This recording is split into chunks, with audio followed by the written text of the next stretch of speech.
Today we got David Shaw, as his marketing team would like him to be called, the Dragon of Montreal. It's a label he adopted shortly after I joined the scene, I think, previously known as Maverick. Uh, how's it going? Pretty good, you? I'm good. Uh, I liked starting off with the question last time I'm with Noya, so I'll do the same here. Fairly open, you can answer with as many or as few words as you like. What's your life like? What are you about? Right now I'm pretty pretty relaxed, I'd say. It's a different environment because like I used to live in the city of Montreal, and it's like I like how it's easy to move around, and what I really like also it's like how busy it is, and you know you could just leave the house, walk around. If something happens, like maybe a festival or like also there's the locals too. That's really awesome how close it is. Right now, I live in Varennes. Varennes is very far from Montreal. Very, very different environment. It's very calm. A lot of it's a lot of suburb and a lot of family residents, old people, young people. But it's not a big city. It's like you gotta really have a car to get there and to get out of there to Mm. see people. Yeah, you're Uh, living in with Justin right now. yes, yeah. Mr. Justin Bag Guy, also known as Footsies. Also, you might hear him because like my room is like right beside his. So if you hear like some like Granblue relink noise, that's Justin. Sounds good. I don't hear any right now. Maybe if he starts yelling, Maybe, yeah. if he gets a bit too excited. Oh yeah. Yeah, I definitely agree with you on Bethany being a bit hard to get out to. Like it's a whole thing. You got to get another bus ticket. It's a bit of a journey, but especially now that there's two of you out there, it's a nice trip to make every once in a while. Oh yeah. How do you think that your life has changed, and with that environment change? Like, you generally enjoying living with Justin? You like having a roommate? Yeah, like I used to live with another roommate, right? And Yeah, true, the true. dynamic is somewhat similar, but also like there are some things people do differently. Like their lifestyles are completely different. Like Justin sleeps super early, wakes up super early. My older roommate, he's a night owl. He will sleep super late, and he still wakes up at a moderate time, like 7:30, 8 o'clock. So it's like I might not see him when I leave to go to school. Uh, and yeah, it's like it's kind of similar in the aspect where like I come back home, nobody's there, and I just do my task. Both of them finish around 5 o'clock too, but the difference is one wakes up earlier than the other. Yeah. Mm, makes sense. You originally met Justin through locals. You've known him fairly long time. Yeah. So I didn't meet him at the Montreal Gaming Center. I actually met him super long time ago at a card shop. I know, right? Like of all the places, a card shop, especially when this guy hates cards. Uh, it was hosted by a player named Ashra. Mhm. So it was, I believe, right as COVID ended. There's a old card. I don't know if it's old. I forgot the name of the card shop. Might have been somewhere in the East End. Mm, It's mostly Yu-Gi-Oh. They sell Yu-Gi-Oh cards and Pokemon. okay. Uh, that's when Vince or Ashra was like, "Yeah, let's start it. I'm gonna start my own locals there."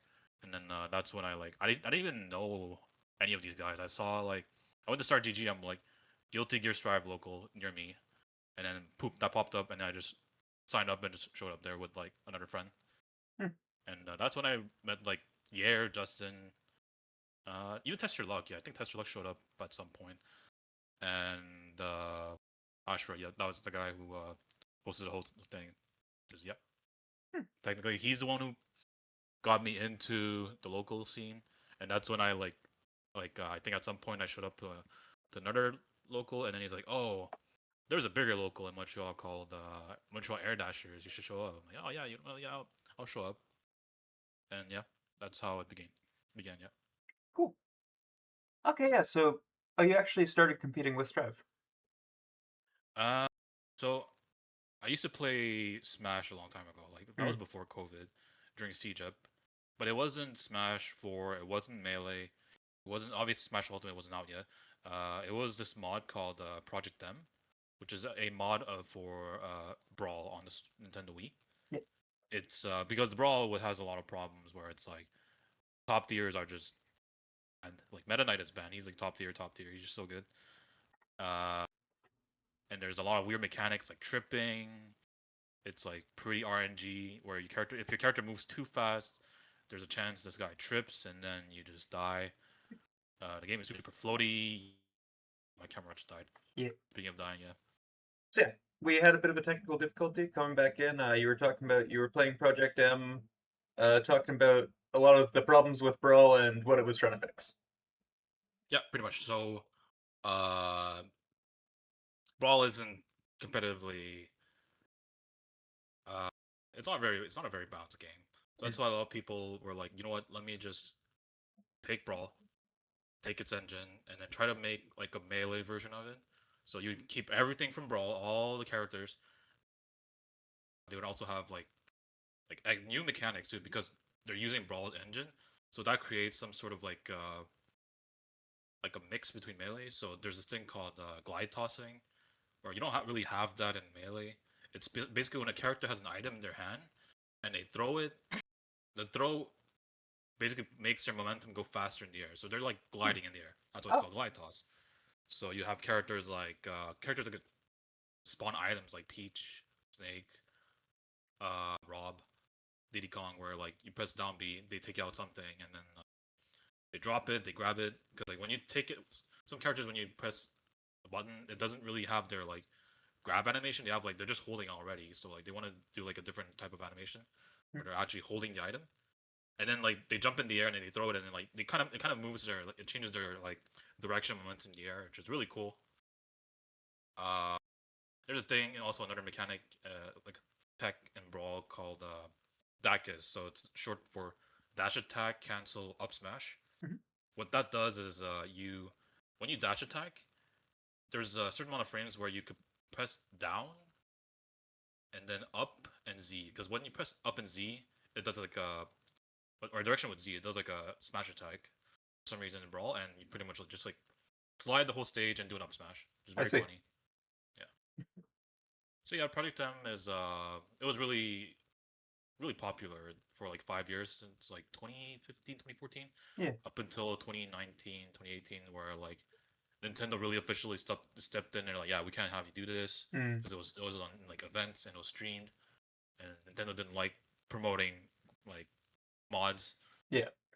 and that's a whole can of worms. But yeah, Boy, played is it. like yeah Smash until like 2019, Hmm. and COVID happened, and then I'm like, what do I do during COVID? I'm stuck at home. I guess I'll start playing fighting games with another player named Sunny D. You might know him. We've been playing 2XKO Uh, recently.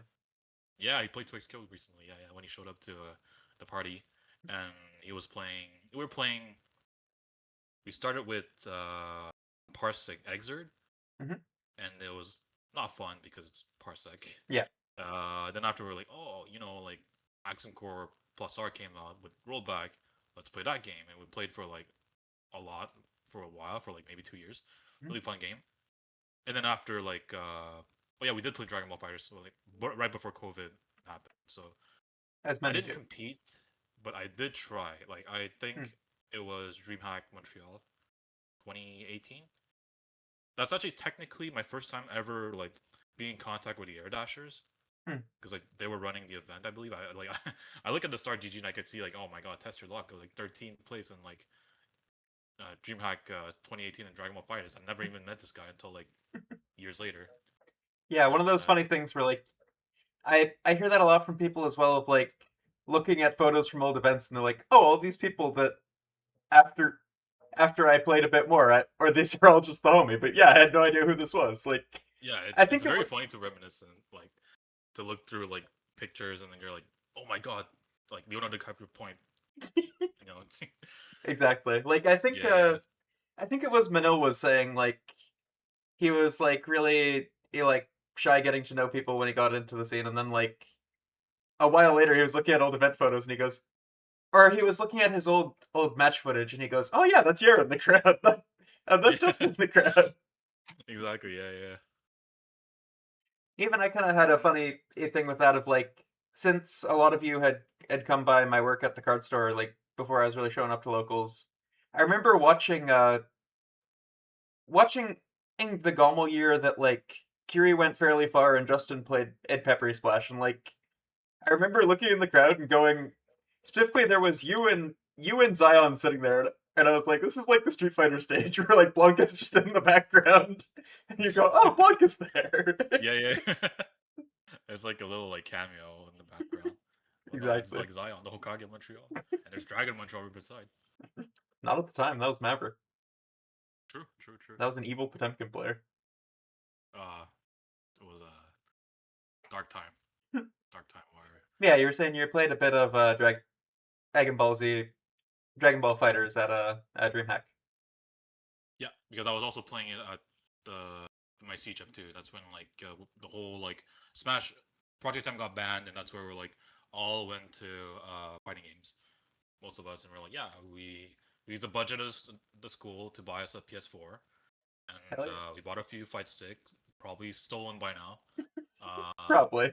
Bought a bunch of games and DLC. Yeah, it was cool. We had like our own like small inside tournament too, like in school tournament, and we like whoever won, like they would just get like money from the school. That's sick. Awesome. Yeah, I think being able to make those kind of sub communities that can then come into something larger is also really cool. Like I I feel that a lot with card games where yeah, you got people that I regularly play at certain stores, but like whenever there's larger qualifier events, you get to see a lot of people where it's kind of like, oh yeah, these people are from this store. They all know each other. Like they all have this sort of subculture that still, generally overlaps. Like I feel kind of the same here of like with Street Fighter, we have the Montreal Underground players, that every once in a while come through, and like it's kind of funny hearing them talk about playing Marciro and him talking about playing them. And Yeah. it really does feel like it's just like with Street Fighter, it feels slightly a for fun for glory AQ, but I think we do also have some killers that show up on Tuesdays. Oh yeah, for sure. Like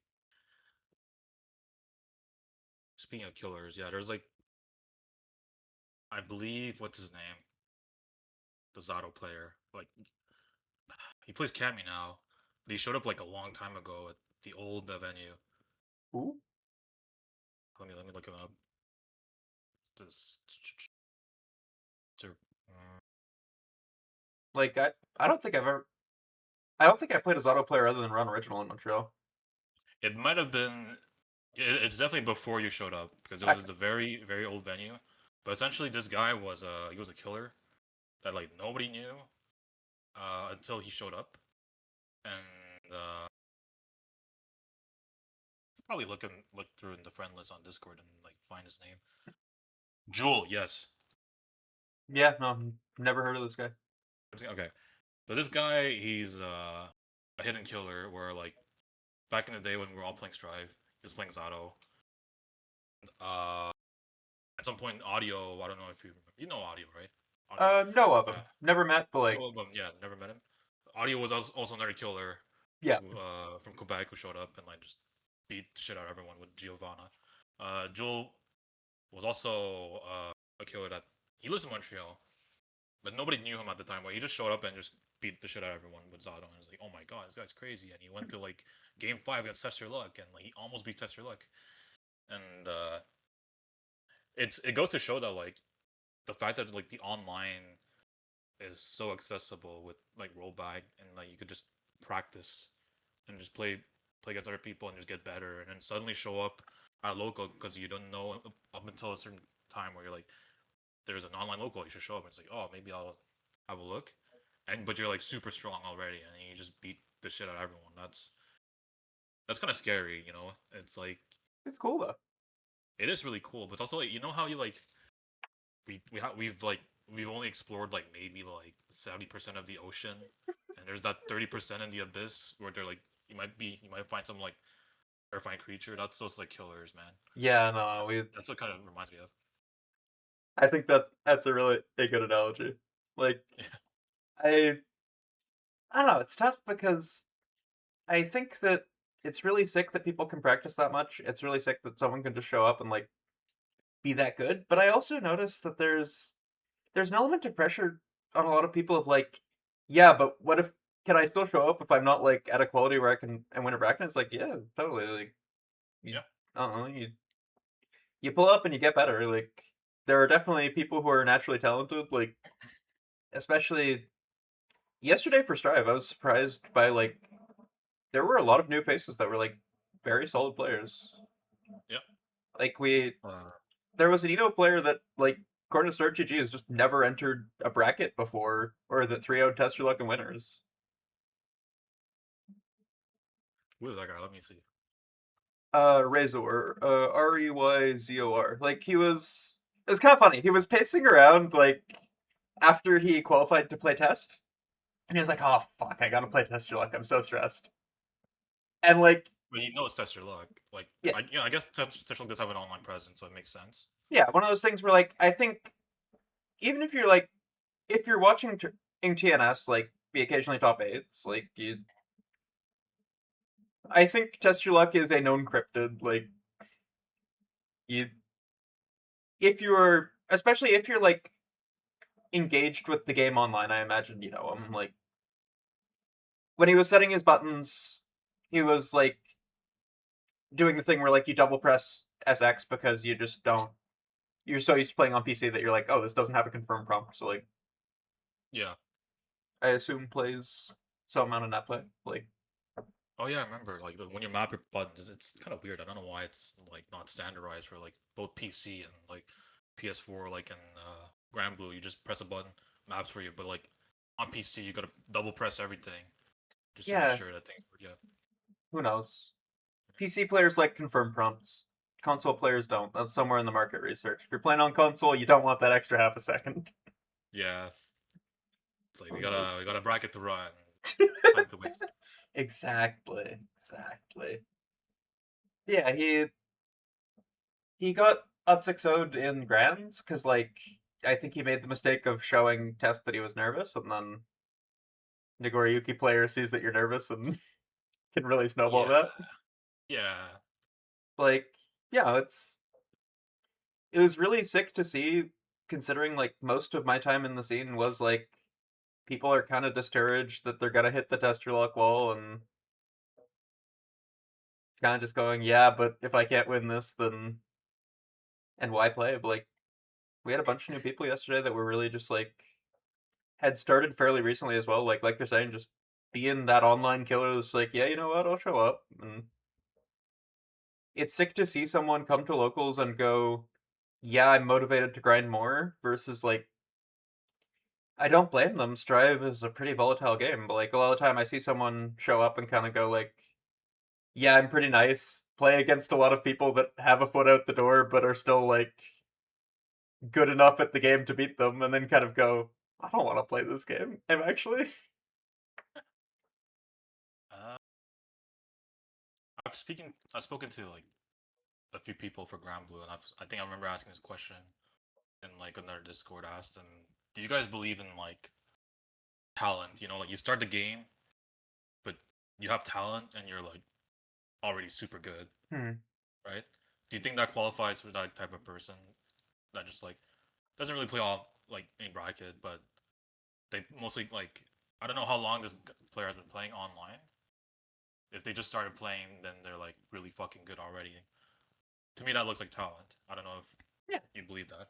Yeah. Um, I think it's a few things. Like, I think that there are just naturally talented people.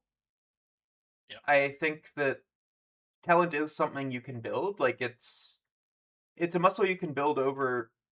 I guess that's not necessarily being talent, but like something adjacent to it. I think, like any skill, you build up the ability to learn. Like a big thing in card game, things I learned early on was like a lot of the people that jump games and immediately get them is not just like, wow, crazy, this rule set clicks with you more. Is that they have those fundamentals, they have that basis of like, you know how to break something down into concepts, and you know how to then iterate on what you're doing well or doing wrong. Like, that was that was something that I saw early with Strive of like,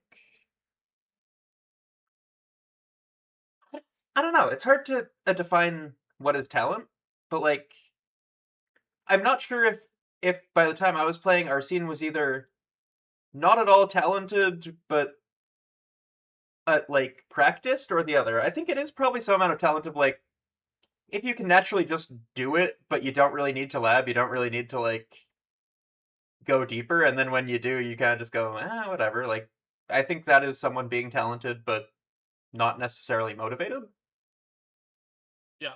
Whereas I think like, you know, you, talent has to be real to some extent, at least as some mental framework that you exist in, because if it isn't, like, not to be too self-deprecating, but like, if talent wasn't real, I would be doing a lot better or at Strive right now. Like, you can and put a time in, you can practice, you can be mindful about it, but like, there are just people who naturally pick things up a bit faster, and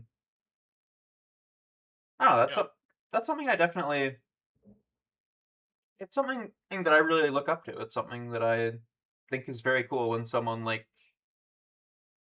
I guess more than even talent, I guess that's a matter of drive. It's a matter of like, you gotta want it enough to actually structure your practice rather than eventually you go, yeah, you know what, fuck it, I don't care that much today. I'm just gonna boot up. I'm gonna do whatever. Yeah. Like there are those days where like fuck it, I'm playing ranked. I don't care. Yeah, I'm not gonna exactly. look at my replays. I'm not gonna lab this one interaction where like, I got this, fuck it, you know what? Fuck it. Yeah. Jumping into right. Yeah, like even, yeah, using that abstraction of a talented player, like, when I see the players who are good at Guilty Gear Strive lose a match in winners, they go to a setup and they lab the stuff that they didn't understand. Whereas, like, I think that there is a type of person, myself included, where it's like, you go, oh, I didn't understand that interaction. I'll figure it out. But even that in itself does not lend itself to efficient learning, because maybe you catch it later, maybe you don't, but that immediate feedback of like, nope, I see the error, I need to correct it, I think is, I don't know, it's not something you're naturally born with. Maybe for some people, but like, it is not at all an intangible thing that you just can never develop. I don't know, would you consider yourself a talented person? Uh, I think so.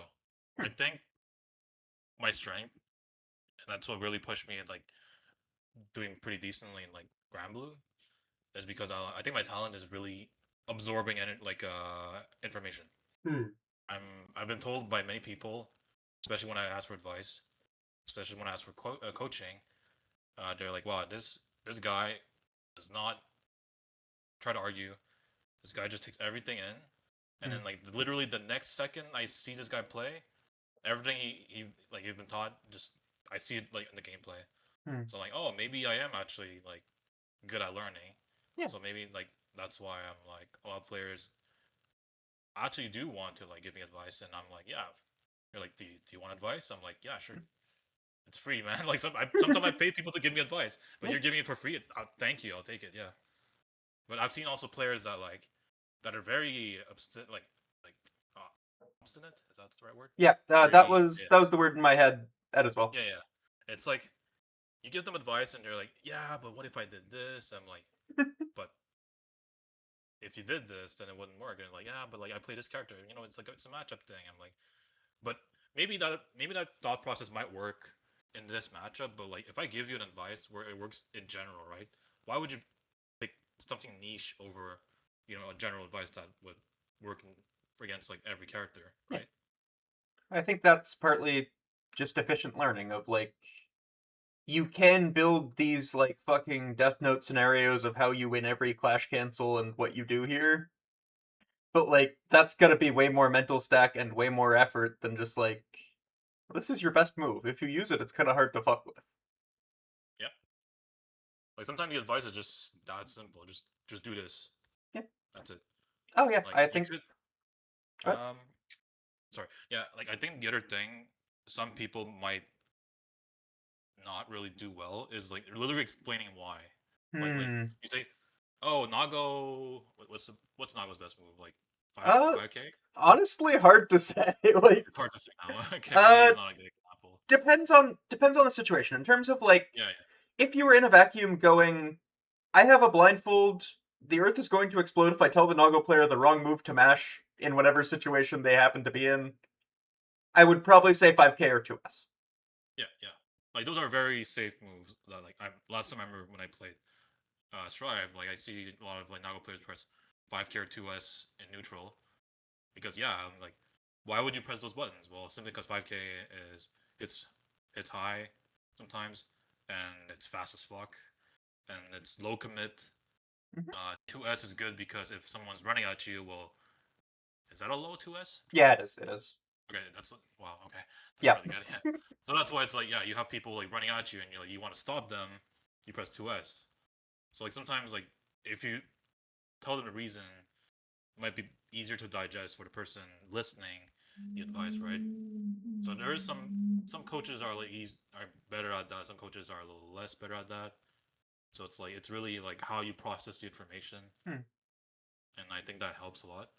Yeah. Like you're Uh, saying, you are very good at processing that information. Like you're saying, you're not the type of player that somebody tells you something and you respond, "Yeah, but if you just did this, it would have worked." Whatever, whatever, and like, yes, there's always reasoning in what you're doing. You're playing with intent yeah. some of the time, but yeah, you. So I think that's why like if you show your reasoning why your advice is good, it would be better for that person who's a little more argumentative to receive that type of advice. Mm, I'm not gonna name the players because I know so many players like at mhm. least like five. I could count like five at least five players, and they're like, yeah, you're just constantly arguing, man. Like, you're either arguing for the sake of arguing or you just don't want the advice, which is I like know the let's type. be real. Yeah, I get that a it lot in does help. Magic. Yeah,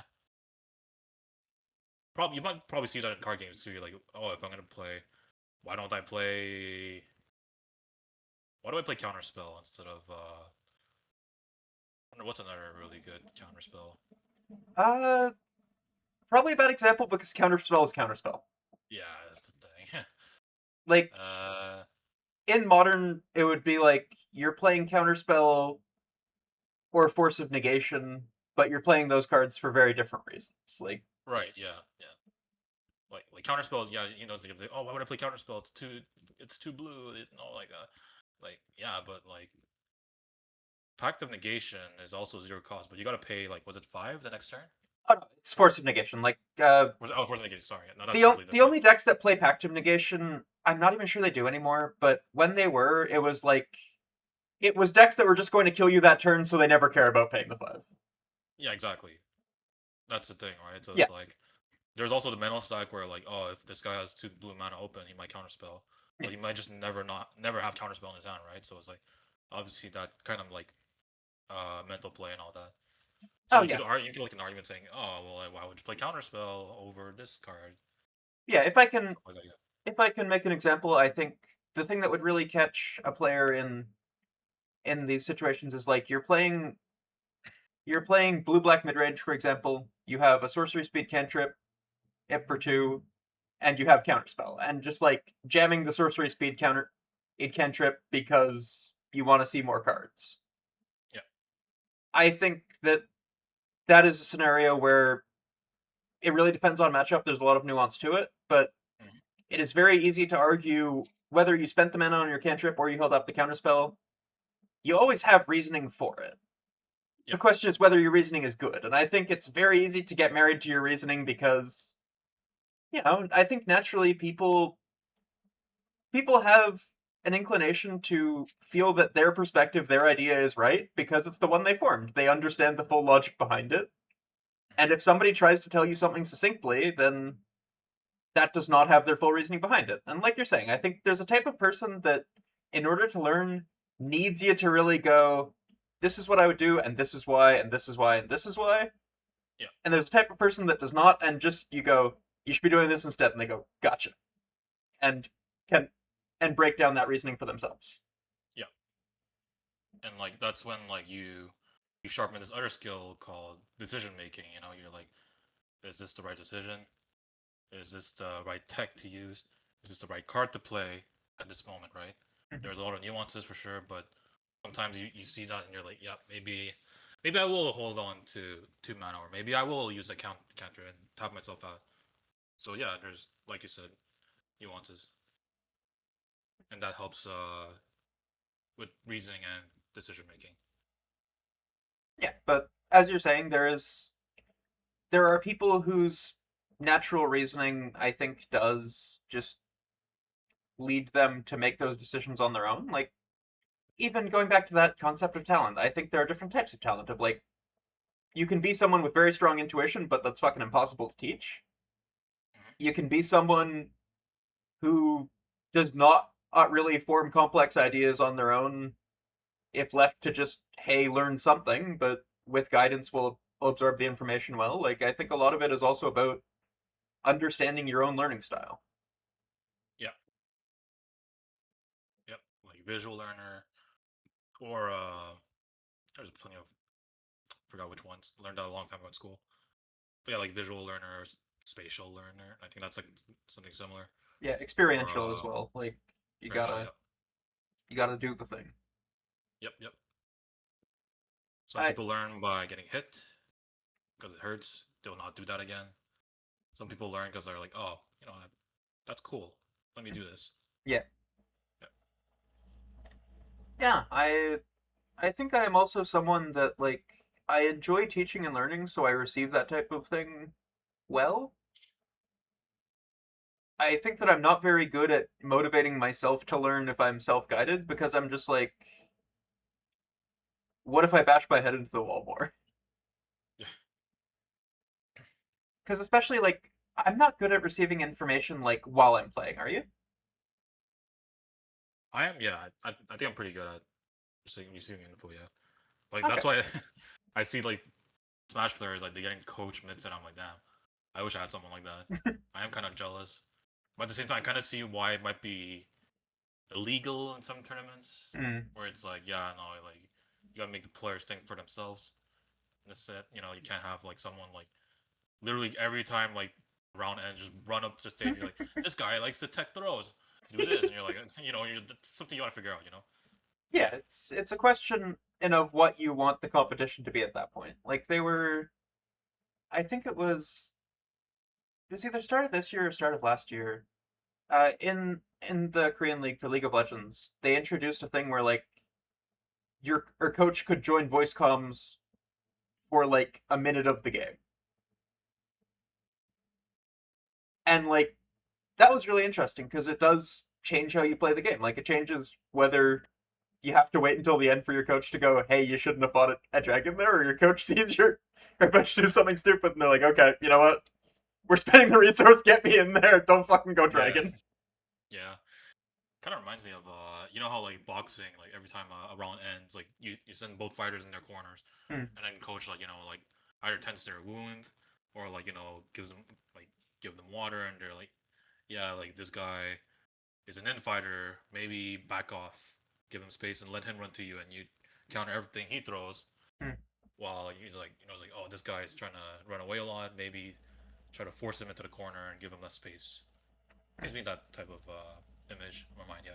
Yeah, I But think with that. instead of one boxer, you have how many players in a team of league? 5 players. Yeah, Yeah, so 5 boxers in one giant ring.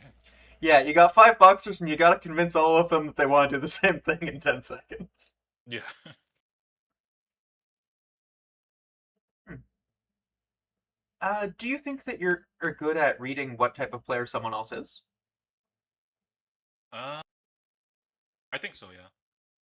Like some players are like, yeah, this guy likes to, because like I've always been taught in fighting games. There's like the three like risk reward type like There's a players who plays preemptively. They press buttons to poke, Mhm. so that stops players from running in.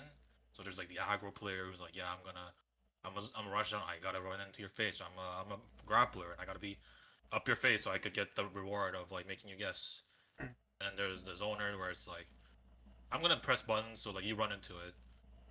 And there's a player who's in between is like, I'm gonna wait for you to press a button and then just whiff punish and then get my reward and get in. Mm. I don't think every archetype is bound to that. Those three type of one aspect of those three type of play, but rather like a really good player would be like able to see what type of other player they are, and they're like, oh, this guy likes to poke. I'm gonna walk in and I'm gonna whiff punish. Like Yeah. Yabago, like his Lodiva's so good at that. It's like this guy's like, yeah, this guy likes to whiff buttons in neutral because that button's good. I'm gonna walk at the exact spot where this button's gonna whiff and then press 2M, which is like 2S and like drive, Yeah. and whiff punch and get in, and that's how I win. So there's these type of player like that's not really a grappler type of like play, but it's really interesting to see like not an archetype is not bound to that type of play. Like, you might see like a Ladiva player like try to poke you out with like one of they have decent buttons in mid range. Like they will try to poke you out and then like then get the reap the rewards of you rushing in and they're like, yeah, I'm gonna make you guess strike throw it now. So I think that's pretty important to like to be able to read your opponent that way, and that's how I've been taught, and that's how I've been trying to play. But obviously, Guild Drive is a little aggression in terms of like Mm. neutral for like 6XL because it's such a good button for like layer one. It does everything. It does like makes you win neutral, makes you whiff punish. Uh, it's also really good at forcing your opponent to guess is it strike or is it throw when the guy's in that range. Mm. So that's what I find a little skewed about this game. Like different games also have this type of uh like mechanic where it helps one style over the other. Like Guilty Gear was I remember back in like earlier Strive, it was very like mid range into like bang, you get a hit, wall break, and then now you force your opponent to guess Mm. because it's a hard knockdown right after your wall break, Yeah. and you get the meter, you get the resource. I'd say it is pretty rewarding to like poke and to be aggressive. I've seen a little less with punishing because it's kind of hard because you know how you have RC where you like, let's say you throw a poke and then you know your opponent wants to with punish to you, you just cancel into RC, right? Yeah. So you use resource and you're safe. Oh yeah, the resource Yeah, adds so much layered decision making. But yeah, I think even then, the best drive players are very good at like making that layered decision, like mm-hmm. understanding, okay, yeah, this is my whiff punish. If you were to RC here, would I clash? If so, what should I do? Ooh, behind this, would I just outright whiff? And if I do whiff, do you kill me for it? So maybe I shouldn't go for it. Like I think it does affect it affects the risk reward in an interesting way, but Mm-hmm. unless you are really, really good with it, it can just kind of feel like, what the fuck is this? Okay, your actions don't have consequences. Yeah. Like to a spectator, it'd be like this guy just throwing buttons and then just RCing, he's safe. Wow, but it's like it's that interaction. Like I didn't. Unfortunately, when I played Strive back in the day, I didn't really appreciate that enough because, well, it's Potemkin, kind of harder Yeah. for him to like really gain space. He has to like armor in. Does not. He's not as fast as like Chip or Soul Mm. or you know, like it's really like I gotta make sure I gotta really punish the guy Yeah. If I to get one may, good read. Yeah, I think that most of how Pot uses RC is kind of just to do bullshit. Like, you, pretty much. Yeah.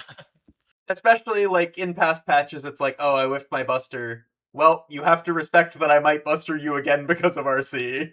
Yeah. Or like, yeah, I'm over here. You have to respect that I could drift RC in and grab you. Like, Yeah. I think he used RC a lot more as a threat that you have to respect than necessarily like an undo button in the way that a lot of other people would. Yep. Yep. Like I think Nago's a great example of what you're talking about. Of like, if I'm Blood 2, I'll just be like 2H with the full intent to RC because if I hit you, I got red RC. Mm. If I whiffed, I got PRC. And depending on what type of player you are, I either just do that PRC stop and it's like cool, Mhm. I'm threatening that I might do this, and now you won't just insta punish. Or like if you seem like someone that's just gonna slap M dash and not block, then like, yeah, cool, do 2H. You visually react to that and go, sick, I pull up. Okay, RC 2S. Yeah.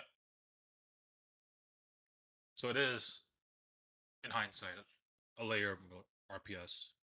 Hmm. Uh, do you feel like you somewhat moved away from playing grapplers over time? Like in Strive, you were playing Pot, and then you moved towards Johnny, and then you're not playing a grappler in Granblue. Was it just like you really liked Pot, or was it like you liked grapplers more in the past, and you feel like you somewhat changed over from that? So it's very funny because initially when I started Strive, I was like, I am not playing Pod again because I used to play Pod. I used to play Order Soul and Pod and Accent Core, Hmm. and I was like, yeah, I'm not playing Pod. I'm gonna play a new character that's really cool, and I'm gonna play Chip. I was like, oh yeah, Chip is cool in Strive. And then after they nerfed J2K, like, which is like definitely should nerf that button. That button is really good. And I was like, maybe I'll go back to Pod. Like I don't want to feel like learning a character that's too hard. Hmm. And oh wait, Pod is really technical. Oops. I'm already committed to Pod now. Might as well just keep playing Pod. Hmm. And there's no Pod in Montreal, so I'm gonna fill that role. Hmm. So it's more like, yeah, filling that role. That's the reason why I like stuck with Pod. Oh, It's interesting. not really that I'm into grapplers per se, but I'm also like I just like the type of character that's like takes a hit, doesn't care, and like keeps fighting. Hmm. That's where like Fair. Swords comes in. Yeah. That's fair. You like armor. You like armor. You like being able to really like get in their face and make them panic. Yeah. Hmm. That makes sense. What would you say are your go-to ways of really making someone panic, make them get a bit mental stacked and make the wrong decision? Uh, in in Strive, I haven't really thought of really doing that. It's more like I just want to see how I'm just gonna represent the obvious of like Potemkin being I'm gonna pop buster you, Hmm. and like if they burst or if they jump, that's when I go for like anti-air grab, or if they just mash, Right. I like Potemkin, I don't care. So like I have enough health, I could just take your mash, and then since you decide to mash, then I guess like okay, you gave me that information. Hmm. I'm gonna start representing close slash, yeah, instead of Potemkin Buster. Right. So it's really about how I see like someone. How do I make someone panic? It's mostly about like information I get. Hmm. You know, sometimes like if you don't have any information, you just might as well try to represent something. Yeah. It's like it's a 50-50. You like as much as for your opponent, as much as you, right? Since you're the one who has to also initiate a 50-50, right? Hmm. If you're wrong, well, you're wrong, and you learn from that. Yeah. Uh, in Granblue, it's a little different because the thing is, a lot of people, because I kind of know the way people behave in general in Guilty Gear because the way the game is structured. Hmm. Defense in Guilty Gear, not Guilty Gear, in Granblue is really, really strong. Hmm. Like, you have no, you don't get punished for blocking. This is what I like about Granblue over Guilty Gear, because Guilty Gear, the problem is if you block too long, uh, you're getting chipped, you're losing resource for trying to avoid chip, Yeah. which is like you hold FD, right? And then if you mess up FDing and IBing, well, there goes your chance to punish your opponent or get the punish. Hmm. And also, like, you're not gaining meter for blocking. You're getting chipped, and your opponent's getting meter. And then you might get negative penalty if you just hold down back too long. Yeah. Which You is, I didn't like that, but yeah. you do get meter if you don't FD, but then like you're opening yourself up to a whole lot of Right, other yeah, yeah. ways. Like I think defense is very nuanced in Strive, but like it is weighted towards you are going to get opened up, and almost I treat being consistently patient in Strive as kind of telling my opponent, hey, overextend, you have to be scared of me making my call out at some point because like I can't just do this forever. Yeah. Like it feels like a game of chicken where you will eventually lose for being the defender. Yeah. You feel But like the that's less of problem the case is, in Granblue? uh, in Granblue, it's like it's kind. There's no mix in Granblue because Mm, simply because there's the guard button, and also like the point of the way to open your opponent up is you represent the grab. mhm, You also represent if your character could permit it a command grab. You also represent different timings of your pressure. mhm, It's like everyone has their own timing of getting out of defense, and that's you as a player. You got to figure that out. mhm, So it's like it's very linear. So because Granblue defense is so good, so we'll see like maybe in the next patch, then they might address that because there's also a lot. There's also the nuance of the defensive mechanic of BC, which is Brave Counter, is really busted, which is not because that it's it is kind of because of the get out, like leave me alone tool, but it's also because of the fact that like if you do it correctly at the right time, you get rewarded with set play. So some characters, they BC you, and then like it's not enough that you have to play neutral again. Now you gotta guess because you wake up and there's like a Cagliostro trap or there's a butterfly that's coming your way, and you're like, oh my god, I'm losing in my own offense. mhm. So a lot of people don't like that, and might see some changes hopefully. So back to Strive. What was I saying? I had an idea in my mind. Uh, You were talking about representing options, seeing how they react. Uh, yeah. on defense, there is a bit more. Defense is just a bit worse than in Granblue. You will lose resource for playing defense. Yes. Oh yeah. So I also didn't feel like like being a good defender, blocking mix and everything isn't as rewarding Hmm. as it's not that rewarding. So that's why I didn't like Strive, like because Potemkin is like he doesn't have much mobility, so about maybe 60% of the time you're gonna be spent blocking as Potemkin, right? Until you get Hmm. that opportunity to sneak in like a Buster or a Mash Yeah. or a Backdash, right? But Backdash is so strong in Guilty Gear in general, but that's part of the game. Hmm. That is something I miss when I play Granblue. I'm like, yeah, I wish my Backdash was good, but Hmm. at the same time, Granblue defense is already so good, it's so strong. So like, why would you even want to buff that? Yeah, But I get it, yeah. I think I didn't backdash enough when I was playing that game. Like on Lucilius, I think you do just go like, yeah, cool. I'm making space. I'm over here now.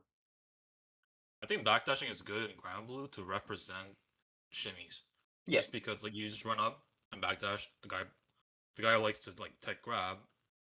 Well, you just make them with grab and you just punish them.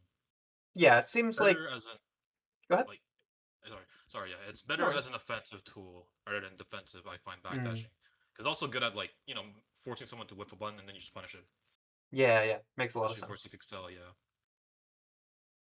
Yeah. What's 6XL frame data on block? What is what? What's 6XL's frame data on block? Oh, +2. Okay, yeah, yeah. So Yeah. that's yeah, it makes a lot of But sense. It's like it's a yeah. similar situation to a lot of Strive characters, +3, a close slash, but you're moving yourself in while you're doing it. Yep. And if it's meaty, it's +3. So it's like Just like it's close slash. just like close slash. That's a good button. So why would you Yeah. not 6XL, right? Yeah, I see that. I don't know. It was always a game that I liked the characters more than the systems in. I,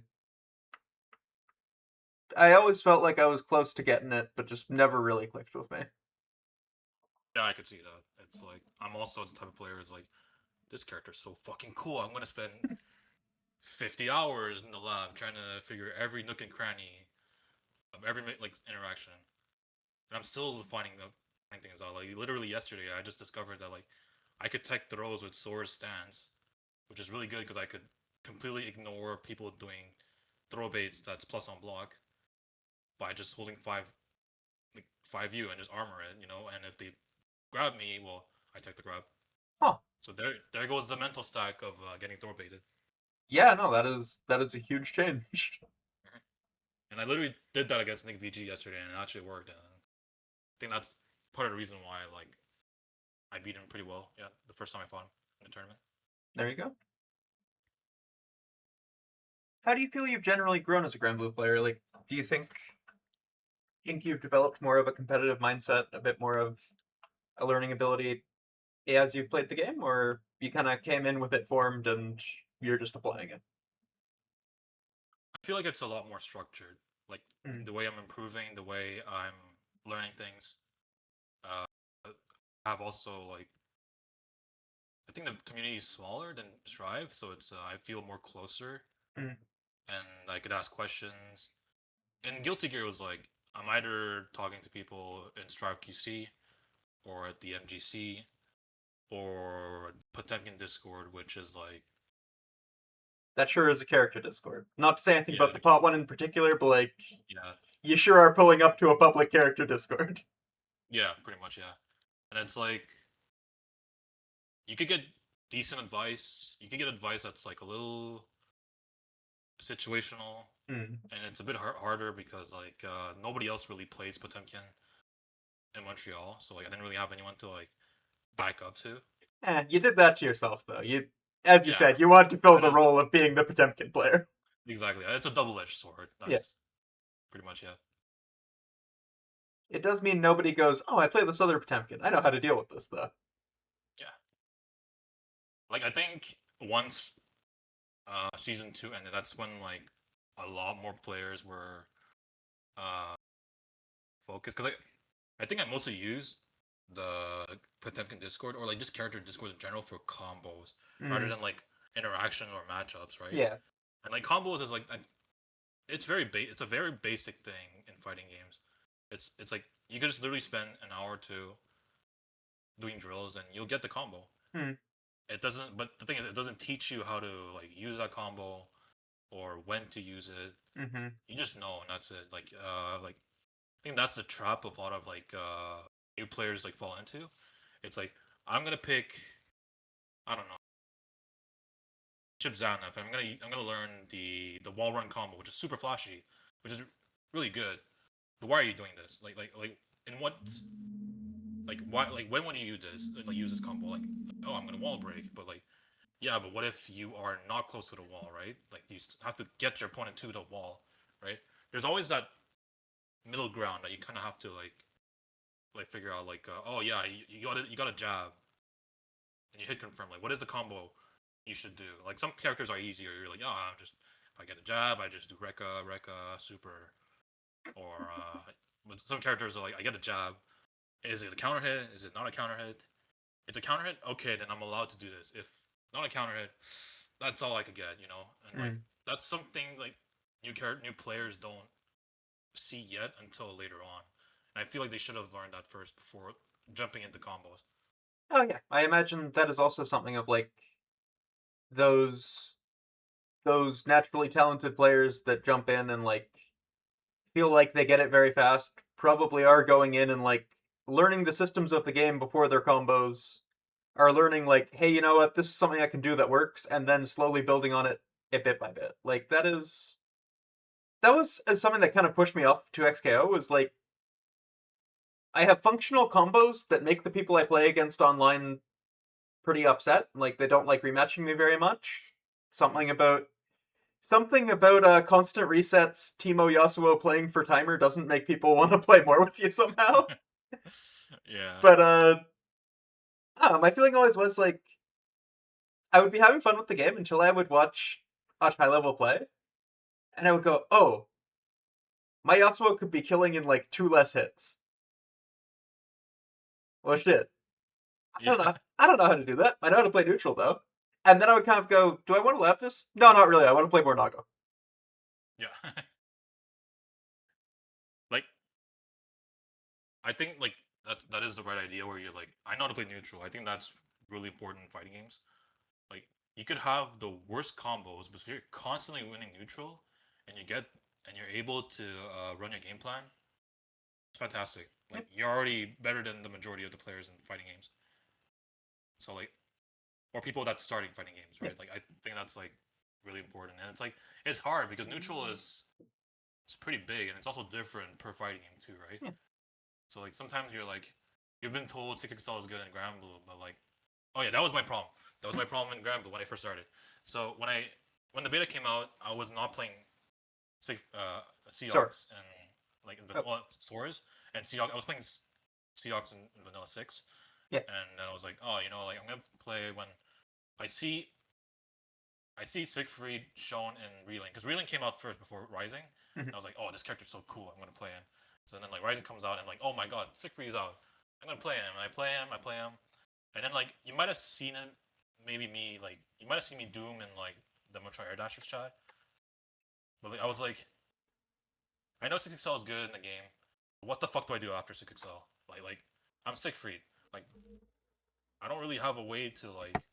I still see the same problem with like other Siegfried players, and they're like, and then just Siegfried players in general, right? It's like I 6XL you, I hit you. What do I get? Mm. The only thing I can get is like far light, which is like nothing, right? You far light into the spin or fireball. That's it. But like Sora is if I 6XL and I get far L, I get a full ass combo and I punch into the screen, and then to the screen and then to the corner. That's when I run my game plan. So I Mhm. think that's why I dropped Siegfried, because Hmm. nobody really explained to me like the between of like something really good and how to like what to do after, right? Right. While at Swords is a lot easier, so I think that's why I stuck with Swords. Yeah, you see that immediate reward off of your strong option. Hmm. That makes sense. Hmm. That is something I'm starting to learn that a bit more.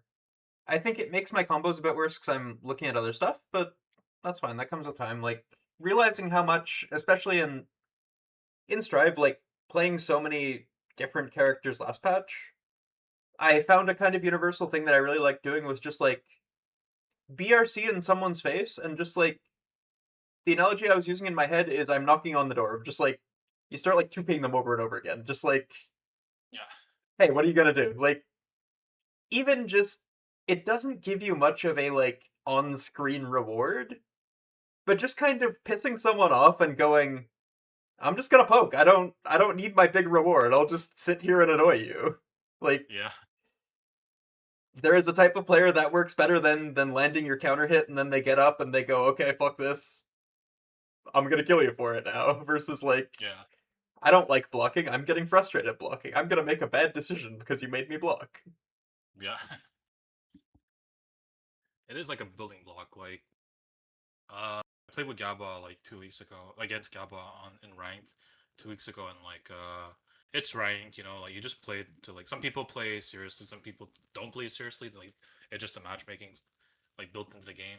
Mhm. Like if you want to be Grandmaster, then maybe you might play it seriously. Whereas if you have already been Grandmaster once, you don't care. You just queue up. At some point I queued up against Gaba. It's not that I didn't play seriously. Like I definitely played my best to try to beat Gaba because like the matchup sucks for Soras, like Ladiva versus Soras. But that's not really the point. The point is I'm fighting someone really good. I want to do my best. I want to show it to him.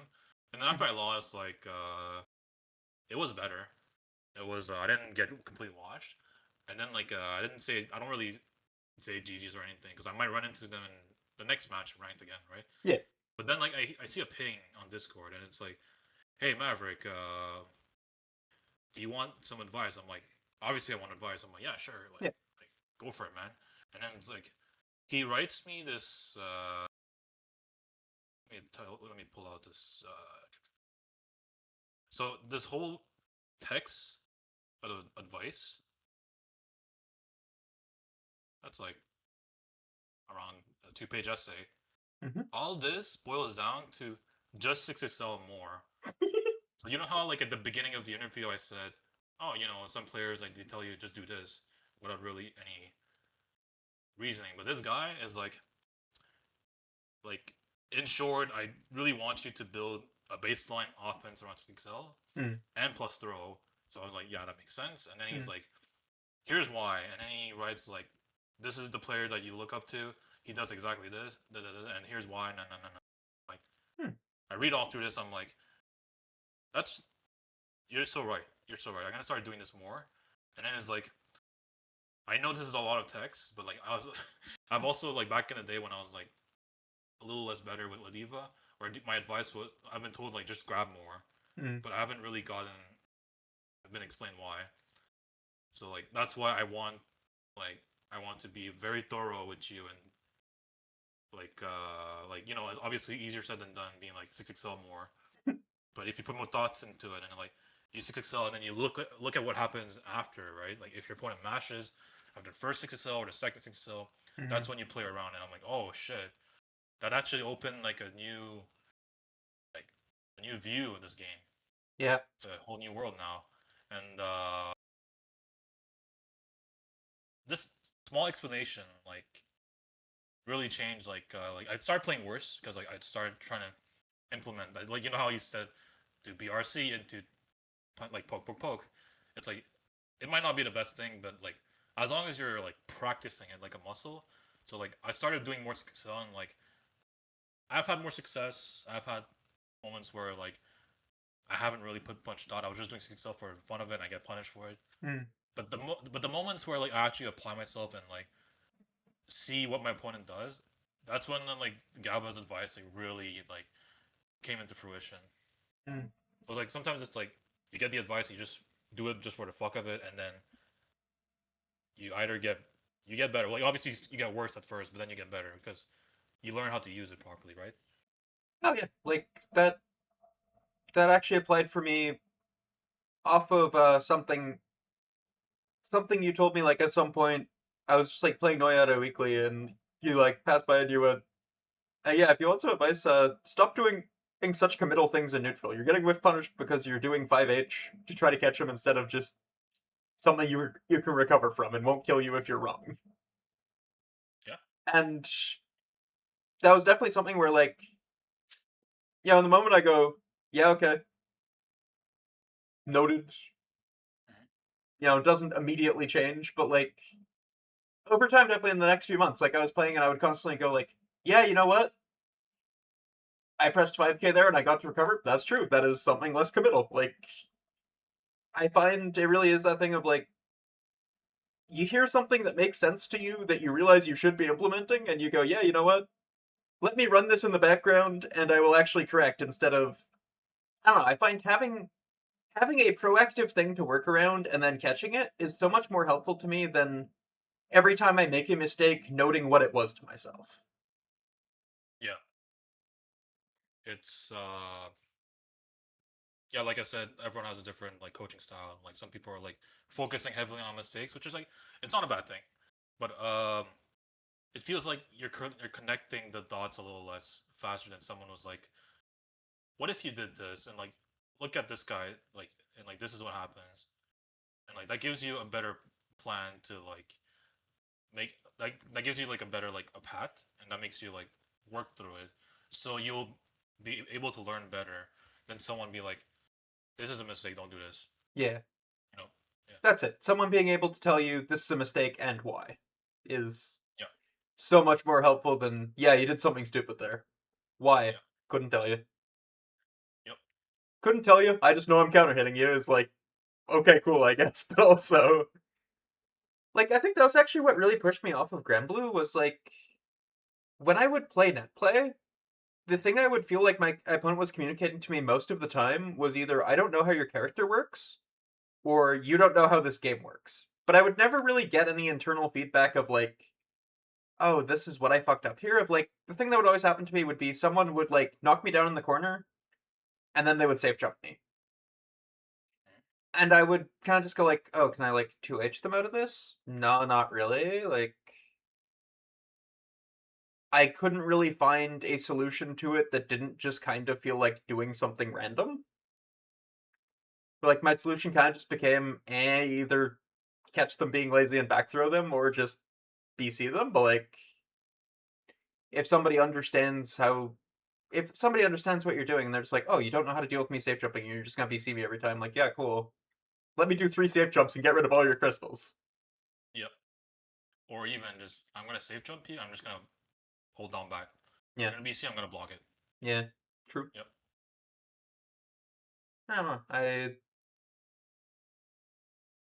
I think ultimately my experience with those fighting games is just the more I play Strive, the more I go, yeah, I like this game. Like, I as much as I like other stuff, I don't think I'd want to play it to that competitive degree. Like, I like BlazBlue a lot as a game where I can sit down and go, oh, this is how Naruto works a bit more every time. But like, I don't know. It's strange going from like playing fighting games hyper casually, like very much just getting so many bad habits, and then going, okay, I really want to clean this up, and trying to unlearn a lot of stuff is an interesting process. Oh yeah, like unlearning habits from one game to another, where you're like, yeah, I'm playing Street Fighter, where if someone drive impacts me, I gotta drive back because I gotta react to that. But then if you do that in Granblue, where like this guy's raging strike me, I'm gonna raging strike back. Oh, that's not how this works. I'm dead. Yep. Yeah. Yeah, you were saying a bit it earlier. You feel like the Granblue scene's a bit smaller. You're able to engage with it a bit more. Like, Yeah. what are your general experiences with that? What is being part of the larger Canadian Granblue scene been like for you? So the thing is, I find like the dynamic between Canadian Granblue and North America Granblue in general is like very very different. Mm-hmm. Canadian Granblues, like the Canadian players, they're really good. They're so fucking good. But the problem is we just don't have the chance to really express that other than maybe like a on stream, or we don't really have like majors as uh like North America in general. We have to travel, right? And Mm-hmm. obviously the state of the world does not let us do this Yeah. as like as easily.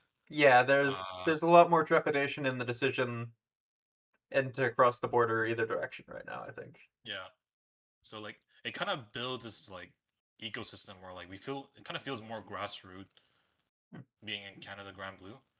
And like I have some friends in like North American Grand Blue, and like they're really cool, but it doesn't feel as like I don't feel as close Mm. compared to like North American players. Like some of them are like I probably talk to them more than others, which like it's not that because I don't like the other person.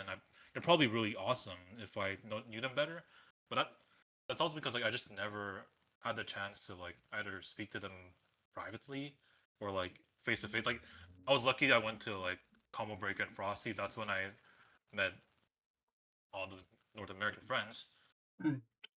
and like see their face, rather than just a name and the character, right? Yeah, it So changes there's so that. much. Yeah. Like if I look at Canada Granblue right now, I could every person talking right now, I could match their face, Mm. and like this is creates like a connection that's deeper. Yeah. Yeah, that's it. You feel like you're part of a larger community rather than it kind of just being like, yeah, okay, these are people that are doing the same thing as me, but they're not, they are not real life human beings, so to speak. Yeah, and like Strive kind of felt that way because it's bigger, right? Mm. So it's like Canada. I don't think there was ever. I'm not sure there was a Canadian Drive server, or if Mm. there is, I probably just didn't join that. But like, it feels like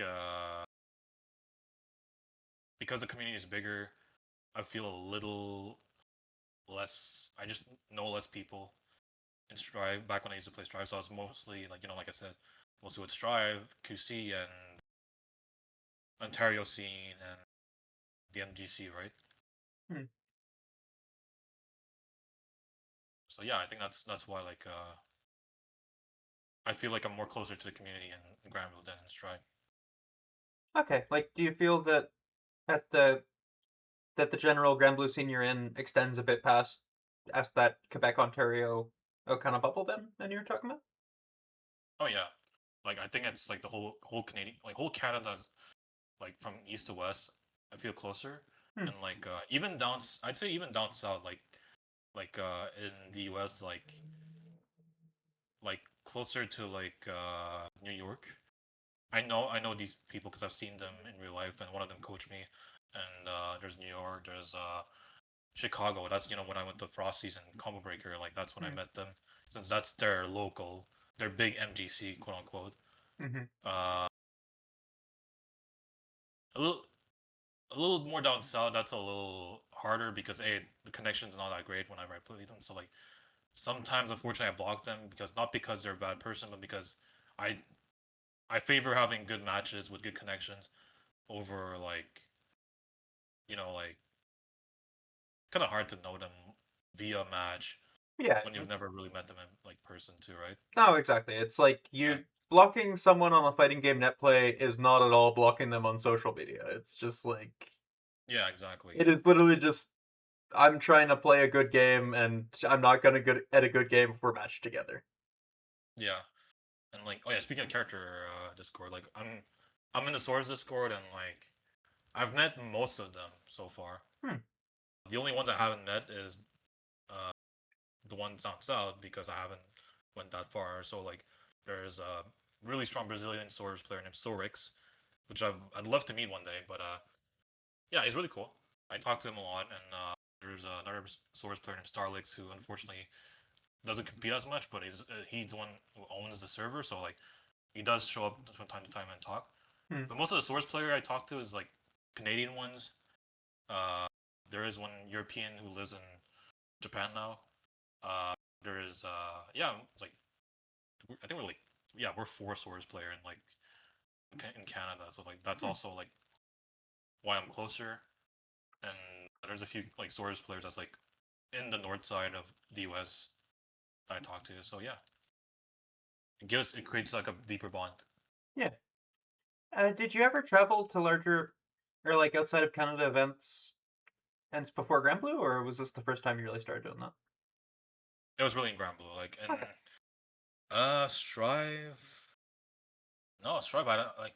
Okay, maybe for Smash once Hmm. I went to Boston, but that's as far as I went for Hmm. Smash. But for Strive, no, Strive I was like mostly in Canada. Yeah, like Ontario, Quebec.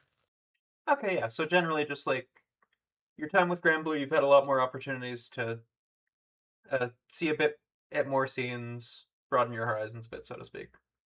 Yeah, because I'm also much more passionate about like in a game over Strive. Yeah, makes sense. Hmm. How would you generally conceptualize yourself as a competitor? Like, what do you think are your strengths and weaknesses in that like mental intangible sense? Mentally, I feel like I'm literally the best player. You're Like nice, you're nasty. I'm nice, I'm nasty, but like it's a double-edged sword where like if I lose, I'm like, ugh, yeah, maybe Mm, I gotta work things out. But that's the thing about like competing, right? It's like you kind of have to force yourself to think you're the best. mm, Because like the problem is if I used to be a little like that where like I'm a little less confident I go in. It shows in my play that I'm a little less confident. So like I shouldn't be I'm not punishing things that I should punish more. mm, So I'm a little more reserved. So I play a little safer, which is like yeah, I could be good against some players, but sometimes you're telling your opponent I'm not gonna commit too much. Yeah, just you're gonna win neutral, and that's where I gotta deal with, which is like Swords is not the greatest at that. So like Swords is mostly like his defense is like it's not bad, it's pretty good, but to get out of certain situations, you're gonna have to spend resources, and it's not that great. You know, like you could use that resource for something else. Whereas if you want neutral, then like, that's when you literally go build to ass and like force your opponent to guess, and then you just win. So giving me that mindset of like I'm the best, I'm gonna assert myself. I think that's made me improve as a player. mm. Uh, as a weakness, I'd say I feel like I'm a little slow sometimes. Like I'm really good at learning, but the problem is like when I press a button, it doesn't translate as fast, right? So I'm like, yeah, I see this guy do this, and like, oh wait, I'm not in the correct spacing, or oh, Mm. I pressed a little too late, or like for like backdashing, it's like there's a certain frames where like you can't when you backdash a throw, you could get thrown. So like the first few frames, that's because you were too slow. You just Interesting. backdash too slowly, and then you get in Granblue it's called no escape, where like if you press a button, if you press something, or you're in a counter hit situation, and you get thrown, you're forced to get thrown. Like you can't Yeah. escape that. So it happens to me quite often, and like in matches, I just think too hard, and like that slows me down. Mm. Makes sense. Yeah. Mm. Like yeah, I tend to overthink. Yeah, that is also like another weakness I have. Interesting. Yeah. Do you think that's something that would go away with a bit more practice, or is just naturally how you are? Uh, I think with a little bit more practice, I should be able to like I wouldn't say completely get rid of it because there's always gonna be something like like you might overthink, which is like it's normal. It's normal in a high stressful situation. You're thinking about different like options, and that kind of like overwhelms you. Like I think this is why you see sometimes in like it's very funny when I have like when Justin like has people over and we watch like a tournament, and then you see me like every time like why didn't this guy do this and why did I get like a little you see me all the time like that. But ultimately it's because like I didn't realize, but sometimes it's a little. Sometimes the answer is simple. Sometimes it's a little complicated. Mm-hmm. Sometimes it's like, oh, this guy just doesn't want to care about getting thrown because it creates like a mental stack, Yep. and he wants to like show his opponent that like I'm just not gonna get hit by throw baits, Yep. I am not. so I'm I just am gonna not get thinking thrown. about all that complicated shit. Yeah, You throw me. You throw me. yeah, and I'm gonna win by just doing this thing. So I'm like, okay, that makes sense. I'm like, well, why didn't you fucking why didn't you mash there? Like, oh, why did you get mashed there and stuff like that? And Yeah. like think about that, but I'm like, I'm not the one playing. I'm not the one who's like in that situation where like I gotta think, and I'm not the one making these decisions. So it's like ultimately like I see why like I might be like overthinking at that scenario, and I Mm. would have lost, but this guy won, right? Yeah. In that situation. But yeah, But also, that's why you VOD review, because you get to be watching yourself, going, "Why didn't this guy just do this?" And then next time I'm in the situation, you go, "Right, I'm that guy. I could just do this." dude. So yeah, so yesterday you were there like at when you were watching me play Gear. Mhm, And then I was like, oh my god, why did I fucking do this? Like in the middle of mid match, and I lost. mhm. Like I lost a round, and then I saw you like just look at me and like smile, but like that's literally what happened. And I was like, it's because like sometimes I was just overthinking. I was like, oh, like if I just this an option, I would have won. Mhm. But obviously, I was kind of scared at that moment because like we're both in like last hit scenarios, and I chose a safe option and I lost. I didn't have the health to survive that, and I was like, of course, yeah, that's that's what happened, yeah. Oh yeah, exactly. Like an expression I hear a lot in League of Legends is just like, why did they? It's like Game 5 World Finals. Why did they do this? Like, why did my top laner go in when no one was around?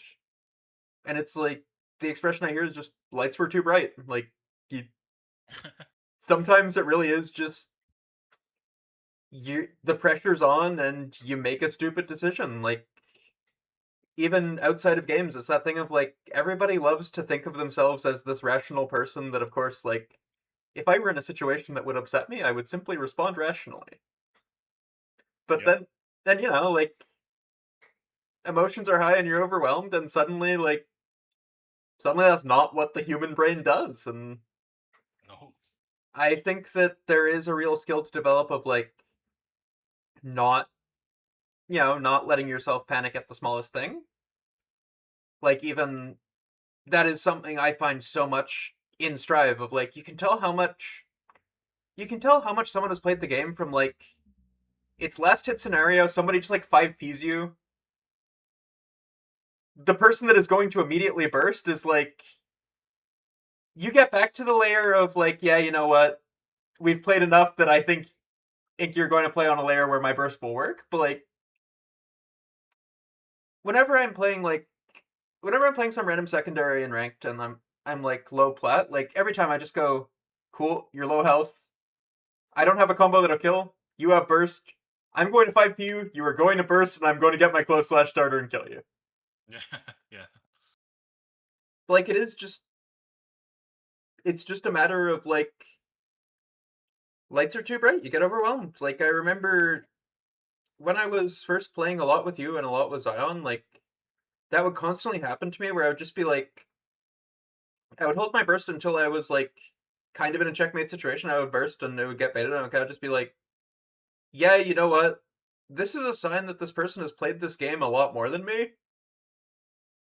They've just been in this situation and they like it's not like, oh wow, you burst there. It's like, yeah, this is the safe point in my combo where someone that doesn't know is going to go get me out of here. Yeah. And this also happens with like when you have it's a lot more relevant now because you can't really burst, made burst as well. Where like yeah, this guy's 50 meter. I'm gonna like maybe you shouldn't burst there. He's gonna like RC in this combo and just to like option select and like block that burst, right? Yeah. Yeah. Yeah, the big one on Nago right now is like just hitting someone with CS. Like I think I bait it too much where I'll do CS and I'm like, you don't know I'm safe if you burst. Surely you want to stop my Nago combo. Yeah. I don't know, it's kind of fucked. Like now that you can jump cancel it, like you can do CS jump cancel and then like wait a second. If they burst, you just bait it. If they don't, you do ooh, JK, JD, JK, A into far slash and we'll break them. You could jump cancel close slash with Nago now. Yeah. In this patch, they let you jump cancel CS. It's so fucked. That's yeah, that's crazy actually. No, this character is juiced. Yeah, no, I like that saying. Like the lights were too bright. I think I'm gonna say that. Like I'm just gonna use that excuse. Like whenever I lose. Yeah, the lights were too bright. Sorry guys. Yep. Yeah. But Oh that, man, why didn't you just punish yeah doing flip right there? Sorry, the lights were too bright. yeah, no, like real. Like Yeah. I I know that like I don't know. It's kind of funny because so many of these things feel like an excuse. Like, not you're Justin. Uh, Yeah. Funnily, watching Marty Supreme, like I watched that movie and I go, this character's supposed to be a prick that you don't like, but low key, like all of the excuses he's making, I'm like, that's kind of real though. Like, you know what? I have in fact lost to Chip Zanoff on a setup with no audio. Like, when you're a competitor, you have to kind of just shrug and go, yeah, no audio on the setup. They don't have it either, but like, low key, what if I heard him say Alpha Blade? True. What if you heard Beta Blade instead of Alpha Blade? That would have changed things, right? It's true. It would have been so different. I would have reacted. But that's the thing. Like, I think it's pretty important to have like when you lose to have some sort of like coping mechanism Mm. in a way because you're like yeah you make excuses that's lame but also it's like you don't have to make excuses but you do have to find a way to deal with losing the match, right? It's like Yeah. because like you've worked really hard, like you've traveled, you spent money to be there, and then like you draw in pools. It's like it's rough. I get it, but so like that's why like I think that's the reason why I see like the farts drain because it's like oh I lost. It's time for the fun part, which is drinking. Yeah. Because I get it, but then like they removed drinking from the MGC like just now. It's like it kind of sucks. I get it. I think that's why Justin just not doesn't want to go anymore, which is understandable. It's also the game. He doesn't enjoy as much anymore. That like he doesn't really play anymore like Granblue. Like he used to be really into Granblue, but now it's like doesn't find it fun Mm. because of the meta, and also he can't drink anymore. So that's a 1-2 punch for him, right? So I get Yeah. it. Yeah. I think, as you're saying, you can't lose and go, damn, I'm a chop chud and I'm never gonna be any good, because like then you don't feel motivated. Like you do kind of have to just leave that going. Yeah, but I would have fucked you up. I would have done that kickflip if I had my skate shoes on. Mhm. Like, If my skateboard was the wheels weren't wobbly, I would have been able to land this trick. Yeah. exactly. If my stupid fucking 5K was 0 on block, if they knew how to make their game, maybe I would have won. Nagoriyuki needs more buffs, please. Yeah, exactly.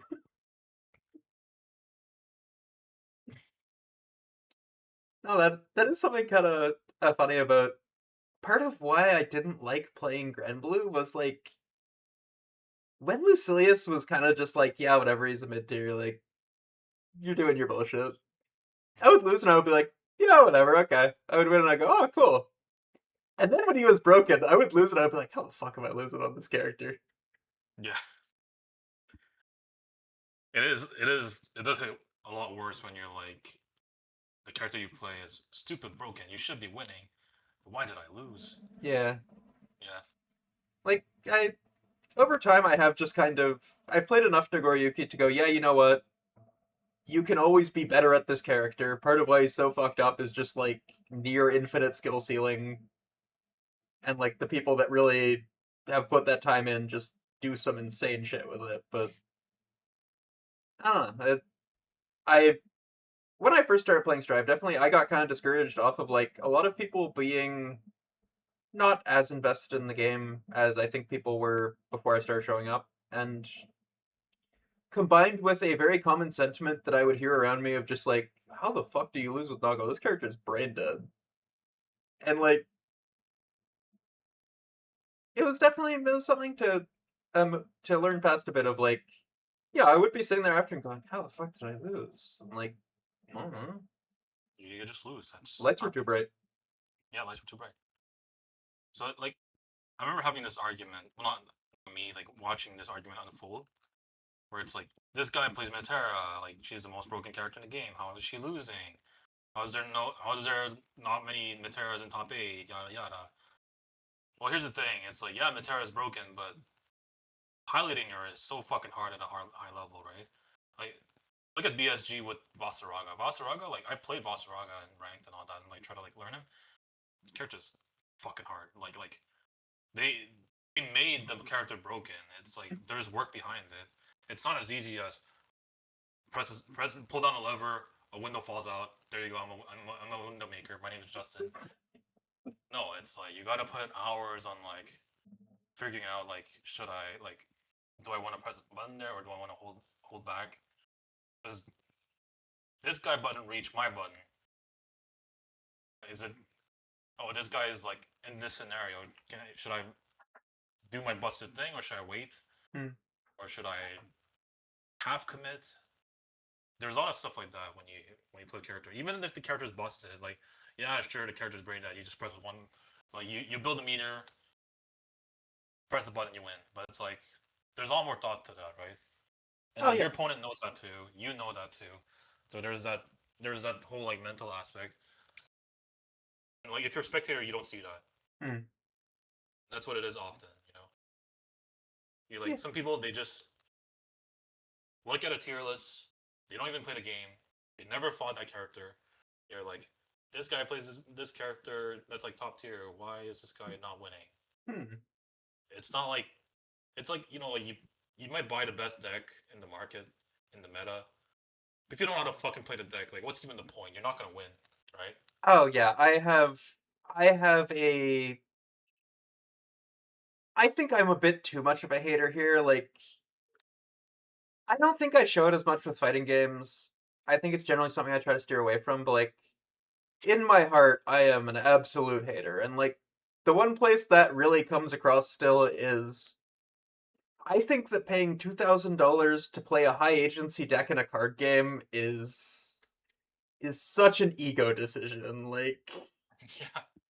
I I would love nothing more than to pay $1,200 more than my opponent in order to have more room to fuck up. Like, if you're nice, you're nice. Yeah. But I see so many people where, like, they play this type of deck, and then afterwards they'll just, like, they'll tell me all of the bullshit where variants went wrong, etc., etc. I'm kind of just like, yeah, I didn't see your hand, I didn't see your mulligans, I don't know every decision you made, but you did decide to be the high agency man, and you probably could have made a different decision somewhere. Like, yeah, I very much showed up and said I love playing trucks, and then you got hit by the trucks, but like, it's your job to stop the truck. Maybe there was nothing you could do, but even I Yeah. remember the one I always like to bring up is there was a player, or when I was playing a lot of modern, he played he played Jund, I played Mono Green Tron. Yeah. Uh Blood Moon is a 3 mana effect that shuts down Tron's mana acceleration, Magus Yeah. of the So now Moon. basic land becomes mountain. Yeah. Yeah. Magus of the Moon is Blood Moon text on a 2/2. Yes. Fulminator Mage is a 3-drop that you sacrifice to destroy a non-basic land. Yep. And this junk player had 9 slots in his 15-card sideboard of these cards. And every week he would show me his hand of like 3 Fulminator Mages and is in a bunch of bullshit and go like, how did I lose? I saw my hate cards. And I was trying to go, yeah, you took all the cards out of your deck to play hate cards. Like, I just sat there and killed you because you weren't playing any real cards left in your deck. Yeah.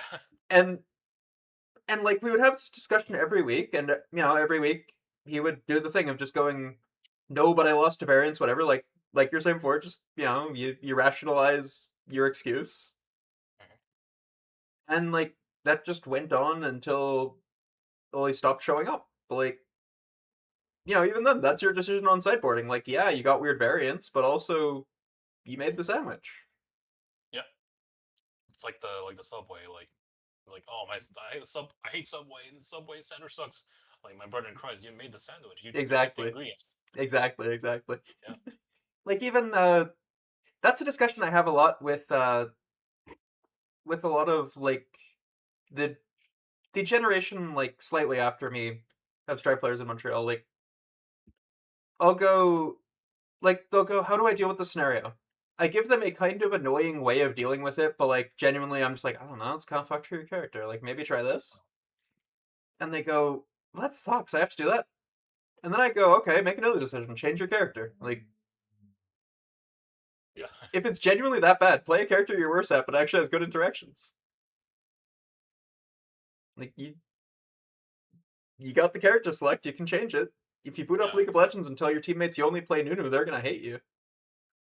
Like oftentimes it's like you just deal with it. That's how you counter something, right? Like the amount of time I had to fight Yer like in like in bracket is Axel and I was Potemkin. I'm like, I just fucking deal with it. That's how I was like, how do I deal with the zoning? I'm just gonna walk and block. Yeah, I'm gonna block. I mean, yeah, Test Your Luck Air has a Nago favored win rate, despite how that matchup goes, because like he knows how to deal with it. Yeah, it's like the micro decision matters when you add them up, right? It's like Yeah. you might have all these Fulminator Mage or like those hate cards against your deck, but if you don't make the right micro decisions and you don't have ways to win with those decisions, then what's the point? Yeah, exactly. Like I think with that player in particular, it was really a matter of like you don't have win conditions anymore. You're just stopping me from winning. But Tron being such a deck that eventually will show you something fucked up, you don't get to win by just sitting there and going, okay, but win later. Too late. Here comes the Eldrazi. Yeah. Here comes Annihilator 3 in your face. What are you gonna do about it? You've used all your cards to destroy my lands, but eventually I got my. You don't have enough to destroy all my lands, right? I just had enough mana. Yeah. Especially like Fulminator Mage sacks itself. Blood Moon does not have a power toughness. You're not reducing my life total playing this stuff. No. Like at best, what he makes a stalemate against you, which is like not something that you want neither player wants in like a bracket. Yeah, exactly. And even then, like Tron's very good at not going to time because you just look at your card and you say, okay, yay, you show them your card. Yeah. Uh, something thing that I wanted to touch on briefly. I think you know that I have this general conception of you, but I think that you like being a bit of a rage baiter sometimes. You like you Yeah. like throwing some fuel on the fire or sometimes. When you pull up and you go, you just make some inciting comment at someone. How much of it would you say is just like you're being playful versus how much of it is genuine, just spite in your heart? I guess it depends how much I find. Because like sometimes like the comments are like just being like I'm just bored. I'm Mm-hmm. just gonna say this to rile you up. Mm. Or sometimes I'm just not having a good day. I'm just like fuck this guy in particular. I'm gonna say something very spiteful. Fair enough. Yeah. So like it does depend on the mood. Sometimes like I'm just like, oh, this guy has a reputation of having these type of comments. Let me just make fun of him a little bit and Mm. like throw that comment. Sometimes a little too far. I understand. Sometimes it's like sometimes it's just better off I don't say anything, which is like I get it. But yeah, it depends on like, these days I'm just not really doing that as much because like Yeah, these days you're a good boy. yeah, I'm chill. That's Maverick. Yeah. I don't know. I can relate to that though. Like, I get the sense that a lot of the time it is a bit driven in by an idea of like, I don't know. It feels a bit hostile to go to someone and say, "You're like this a lot, and I don't think you like being like this. Look inward." But being a little playful with it, there is kind of, I don't know. It's when I have that type of urge, it's never a feeling of like, yeah, this will be productive. It's kind of just like you're saying, you're just like, yeah, you know what, fuck it. What if I press Beyblade and you get counter hit? Yeah. It's like it is obviously harder to like show if you're being played for or not via text because like there's like you can't see the tone of the person, you can't see the facial expression. I might be typing this with a like huge ass grin, or I might be typing this like with a frown because I'm just not having a good day. You need the emojis. Yeah, you need the emojis for sure. That's where the emojis. That's why I'm paying Nitro for like $100 per year. Exactly. Yeah. Hmm. Would you say you're generally someone that has an easy time I'm socializing with people, or someone that you kind of need to push yourself for? Uh, I think it depends on the environment. Hmm. Like at work, I'm not gonna socialize. I'm just want my money. That's it. I'm just showing up, doing my 9 to 5. Get me the fuck out of here. Yeah, you're on your grind. Yeah, I'm on my grind. Like school is a little different because I'm like I like to talk with like these guys around me that's like learning the same stuff and like if I don't know something I talk to them and if they don't know something they talk to me and like Hmm. we joke around. It's awesome. Fighting games. I'm literally playing fighting games. Like okay, this is a little bit more specific because like I don't really hang out with like other players from different fighting games. I might talk to them a little bit, but like I'm not like super social. Like Hmm. if it's like someone new from Granblue, from not Granblue, from Strive, I'm just not gonna talk to them because I don't Yeah. play Strive anymore. Hmm. If it's Granblue, I might be maybe like I'll give them some time and like as they get more into the game, like I might talk to them more. This is like this happened a lot. This happened with Love Intruder, the non-top player that started showing up like 2 months ago. Like at first, they're shy. Like I get it. I'm not super like pushy to like force someone to socialize, so I'll just let them.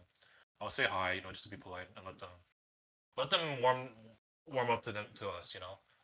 There's that type of scenario. There's also a scenario where like this guy's very talkative. This guy likes the game. Yeah, let's talk. Let's talk. Hmm. Like show me your thoughts, and I'll show you mine. Stuff like that. Fair. You feel like you're able to bond a bit more with people who are naturally talkative because it brings you out of your shell a bit, from what I'm understanding. Yeah. That's fair. I think I'm similar. Like, I don't know, it's a tough thing to balance because I Mm. like talking to the type of person that is a bit, I don't know, is a bit reserved, keeps to themselves. Like, I find, I don't know, I don't like someone that speaks for no reason. So, in some sense, someone not just like constantly telling you everything on their mind means that they have some amount of filter there. But it is harder to build those types of connections. I find it takes a lot more like very concerted effort, and understandably, not everyone is wired like that. Oh yeah, this is like very funny moment when I was talking to Ashra and the other guys. Like oh, Justin's messaging me real quick. This is I got something in the dryer and he needs to use a dryer. Yeah, for Uh, sure. yeah, Yeah, you're welcome. oh yes, what I was saying. Yes, so it's very funny because like me and Ashura, we have like very different like personalities, right? Like he's a lot more outgoing, social more with people. I'm semi-social. I'm not like completely reserved, but at the same time, like I wouldn't mind like saying like hello and like talk to people.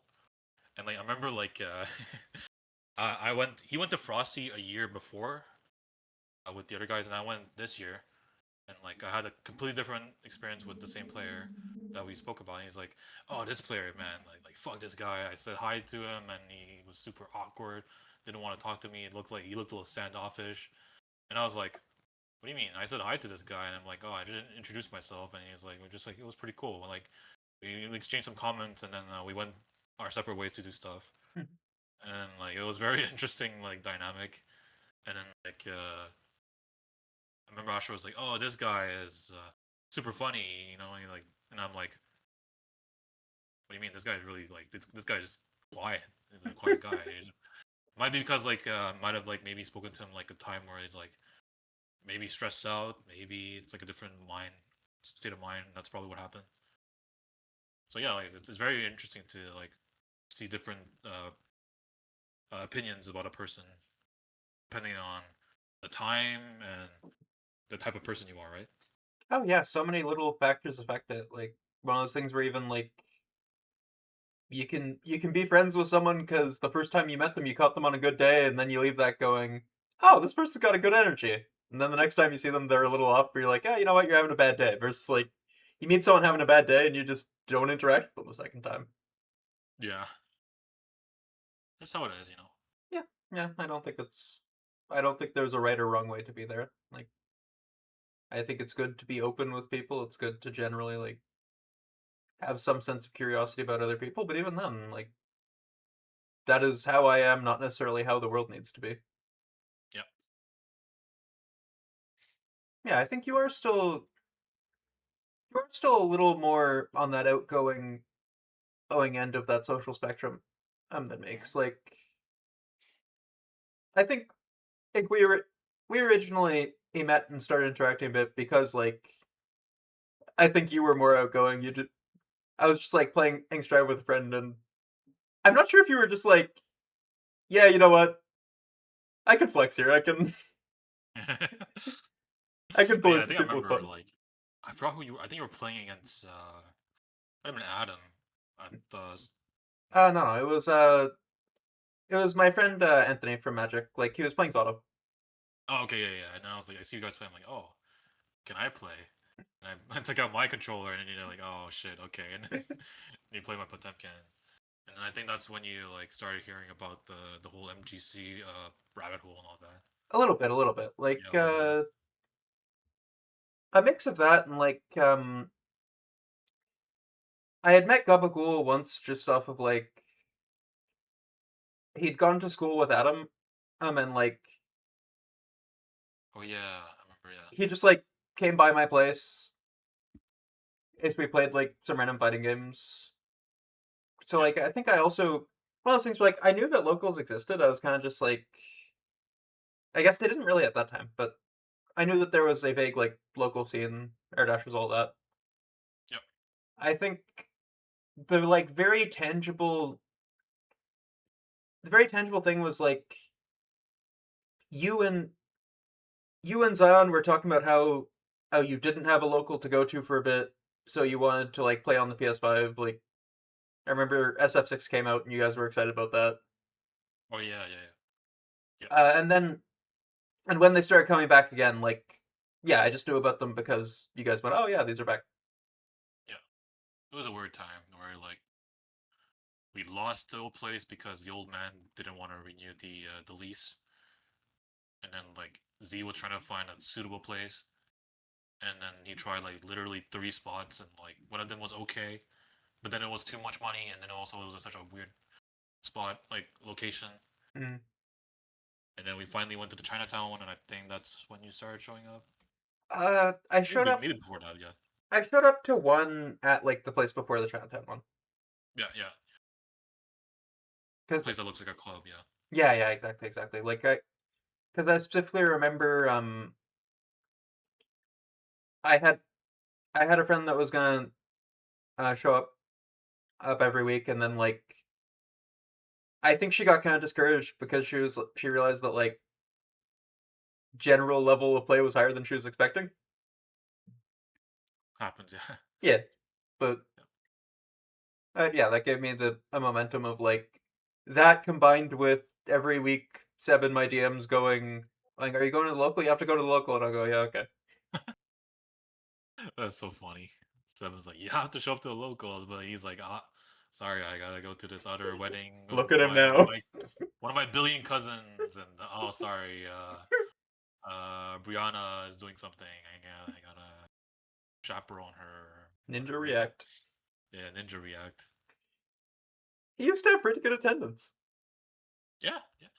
Like, He would show up like every week. Yeah, yeah, no, like when it was like Tuesdays and Fridays, like he was there on Tuesdays and Fridays. Like it was, I would say him and Yer were the two where I was like, okay, every single time I will see one of them.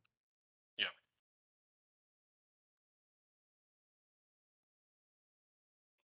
Do you feel like your relationship with the players you've known for a while has changed as you get into Granblue, or kind of just you already established it enough that you knew the vibe with people? Yeah, I think it's more like I've established enough to the point where I just vibe with them. Like even with like the Strive players now, like I'm just even if I don't play Strive, I've known them before. Hmm. Like Kiri, I've known her for like years when I was playing Strive, and I still like play Magic with her when we show up to events, Hmm. which is awesome. And there's Riley, Dandy Mail, is an awesome guy.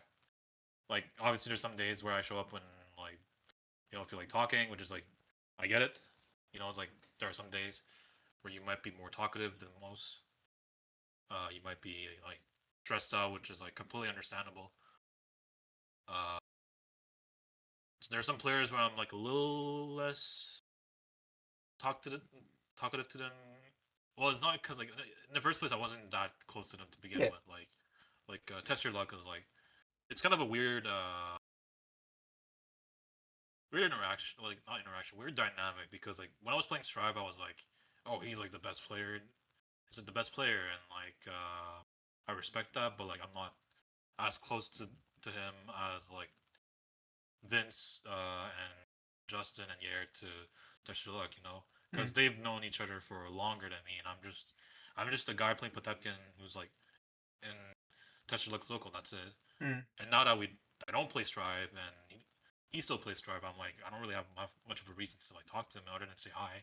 Yeah. Yeah, Makes sense. Like just not really.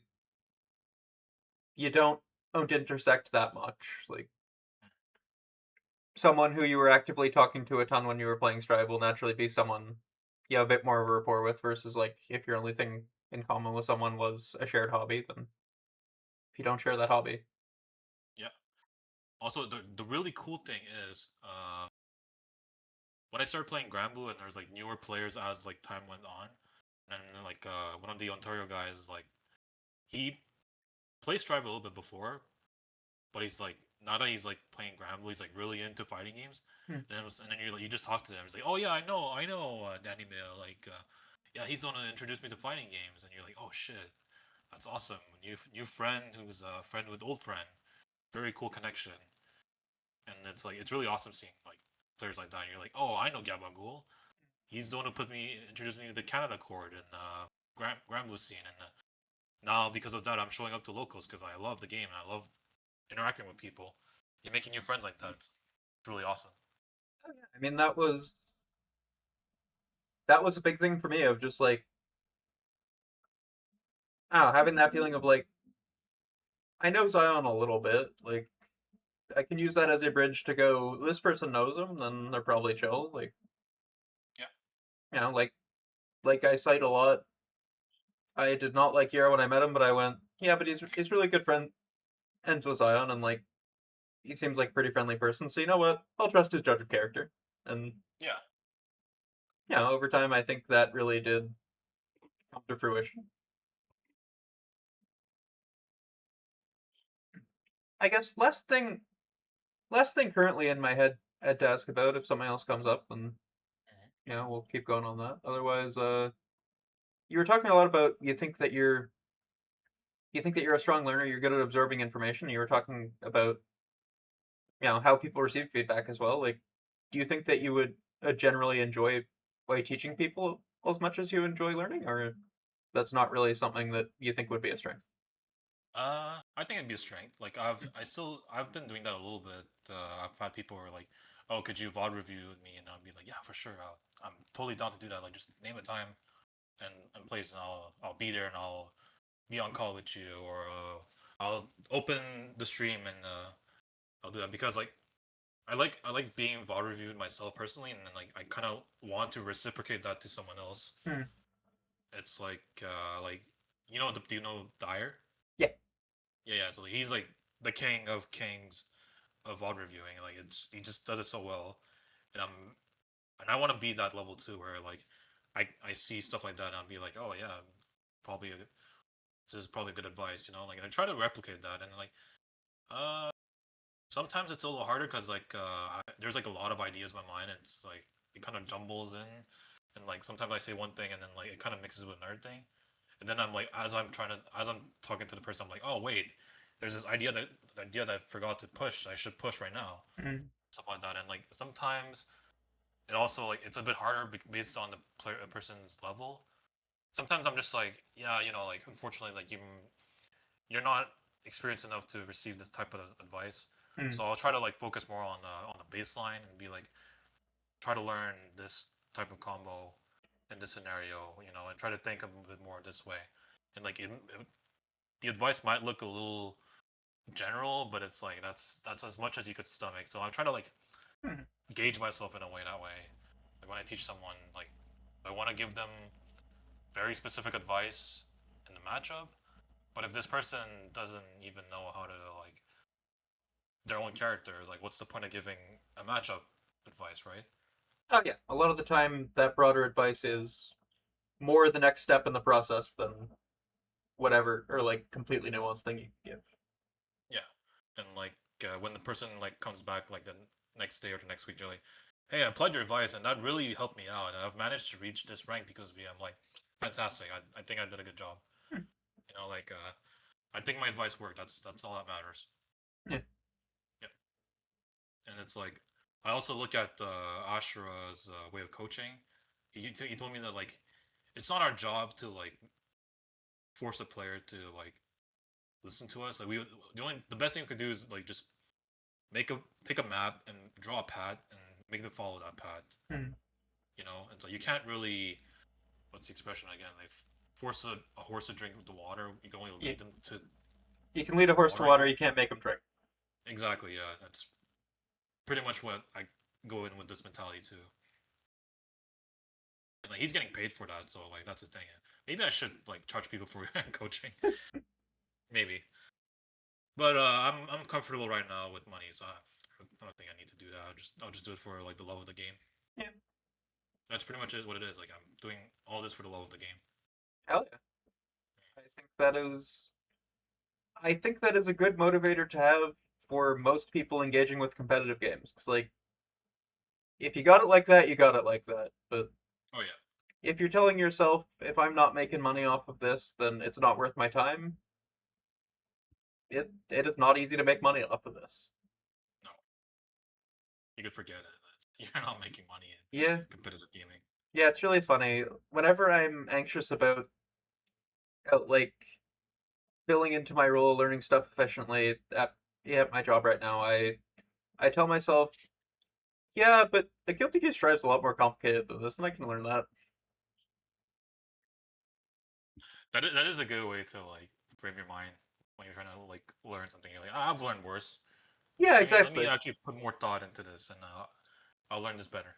Yeah, and in contrast, I think learning that stuff also and like doing something kind of simple and just not having to overcomplicate it also makes me come back and go, right, I'm kind of overcomplicating this Nagoriyuki thing. What if I did the good option?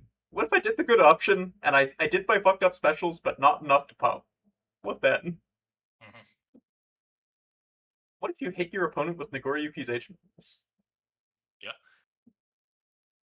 What if I did the new move that you did and then just press buttons right after?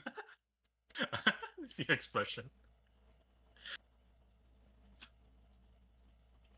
Wild Assault was plus on block, and that was a problem. Beyblade was low, and that was a problem. Fuck it. Yeah. Fuck it, yeah.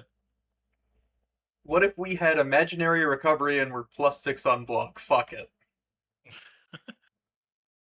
Oh man, Like that's funny. it's disgusting. Like I I can consistently unless someone is trying to call it out, I can consistently whiff the new move, somebody air dashes in, and then I 5p them. Yeah.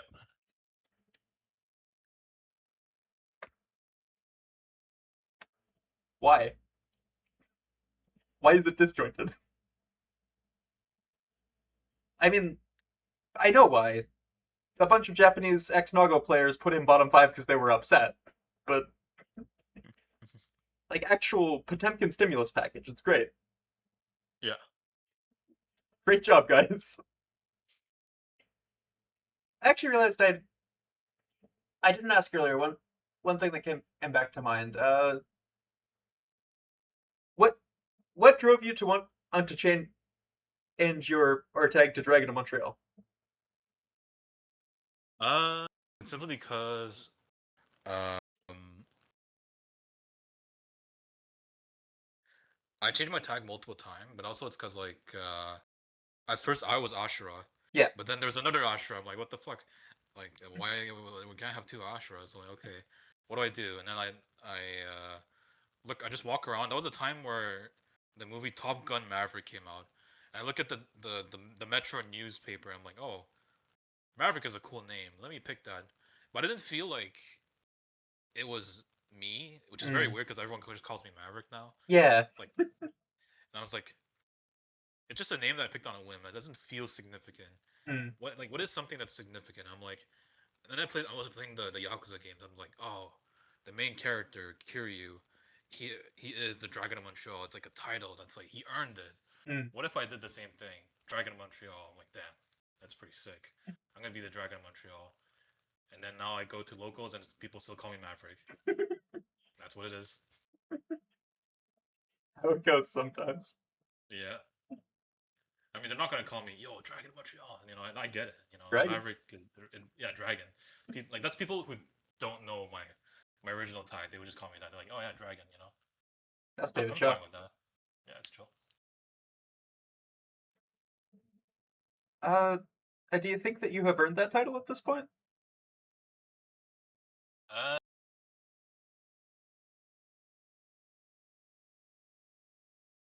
maybe. I don't know what are the requirements of being the Dragon of Montreal, but like, it's very funny because like, there's a player named Coffee, and we're just joking around, and he's like, I'm gonna be the Dragon of Ontario, the Dragon of Ottawa, and then I'm like, that'd be so sick. And then he's like Maverick, what do I have to do to earn this title? And then I post a picture, not even a picture, like a GIF of like, I don't know if you've watched Kung Fu Panda. Yeah. So you know that the end where like he gets the scroll to be the Dragon Warrior and it's like empty. I post this GIF. I'm like, just be you. And then like Coffee's like, damn, Real. that's so deep. I'm like that's so real. I'm like, yeah, you know what? It's like you could be the Dragon of Montreal. You could be the Dragon of Ottawa. You could be the Dragon of Varennes. You know, Dragon of whatever, man. Just be yourself. Yeah. And I think that's what like really like I just thought of that on the spot. I'm like, that's pretty cool. You know, it's like I don't think there is really a requirement. It's just be the best you could be. Yeah, Do that's it. do the best you can. Yeah, Being the Dragon of Montreal is the same as being Justin. That's who you are, that's who you are. I wouldn't go that far, but yeah. You don't quite want to be Justin. I think Justin wants to be Justin. I don't want to be Justin. That's fair. In the same way that you're trying to fill the role of being the Potemkin player. You don't you don't want to be a second Justin. Exactly. I was low key thinking of playing Soul too at some point, but I was like, nah. Justin knows the character. He is Justin bad guy. That's who he is. I'm not taking it away from him. Not that I can, because I'd probably be a worse Soul player than a Potemkin player. But yeah. I think that would be a pretty funny bit though. You start just taking it super seriously every time you see Justin. You go, you're my rival. Well, I'm David Bad Guy. That's so funny. At this point, he doesn't play Soul. What does he play at this point? He plays Marvel Tokon. He plays fucking Doctor Doom. He plays his Baldur's Gate. Baldur's, yeah, true. Right now he's playing Relink. If I'm Oh. looking at the, yeah. You got the POV. Yeah. Well, yeah. If you don't have anything else that you'd like to talk about, then I think this is a natural spot to end it. Yeah, I think I'm good. Cool. This is a pretty insightful interview. It made me introspect myself midway, and gave me a way to like really like conceptualize my thoughts, which is awesome. Yeah. I'm glad to hear. Like, it's one of those things where I find figuring out how people structure their thoughts, what they think of themselves, very interesting. It's something that like you don't really get to have that type of conversation when it's like, yeah, I gotta go play my bracket, whatever else. Like, Yeah. yeah, I'm always a little doubtful of like, I don't know, does the other person find this interesting? But I'm glad to hear. It's like you made me think about questions of like think of questions and answers that I haven't really thought about and like said, because I think that's two different things. Being able to tell like say your answer over thinking about it, Hmm. it's a lot more clear. So I really like that. Hell yeah. It was an awesome interview. Yeah. Thank you. Well, Yeah. I have a appreciate good your day. time. Yeah, Yeah. You too. likewise. Bye.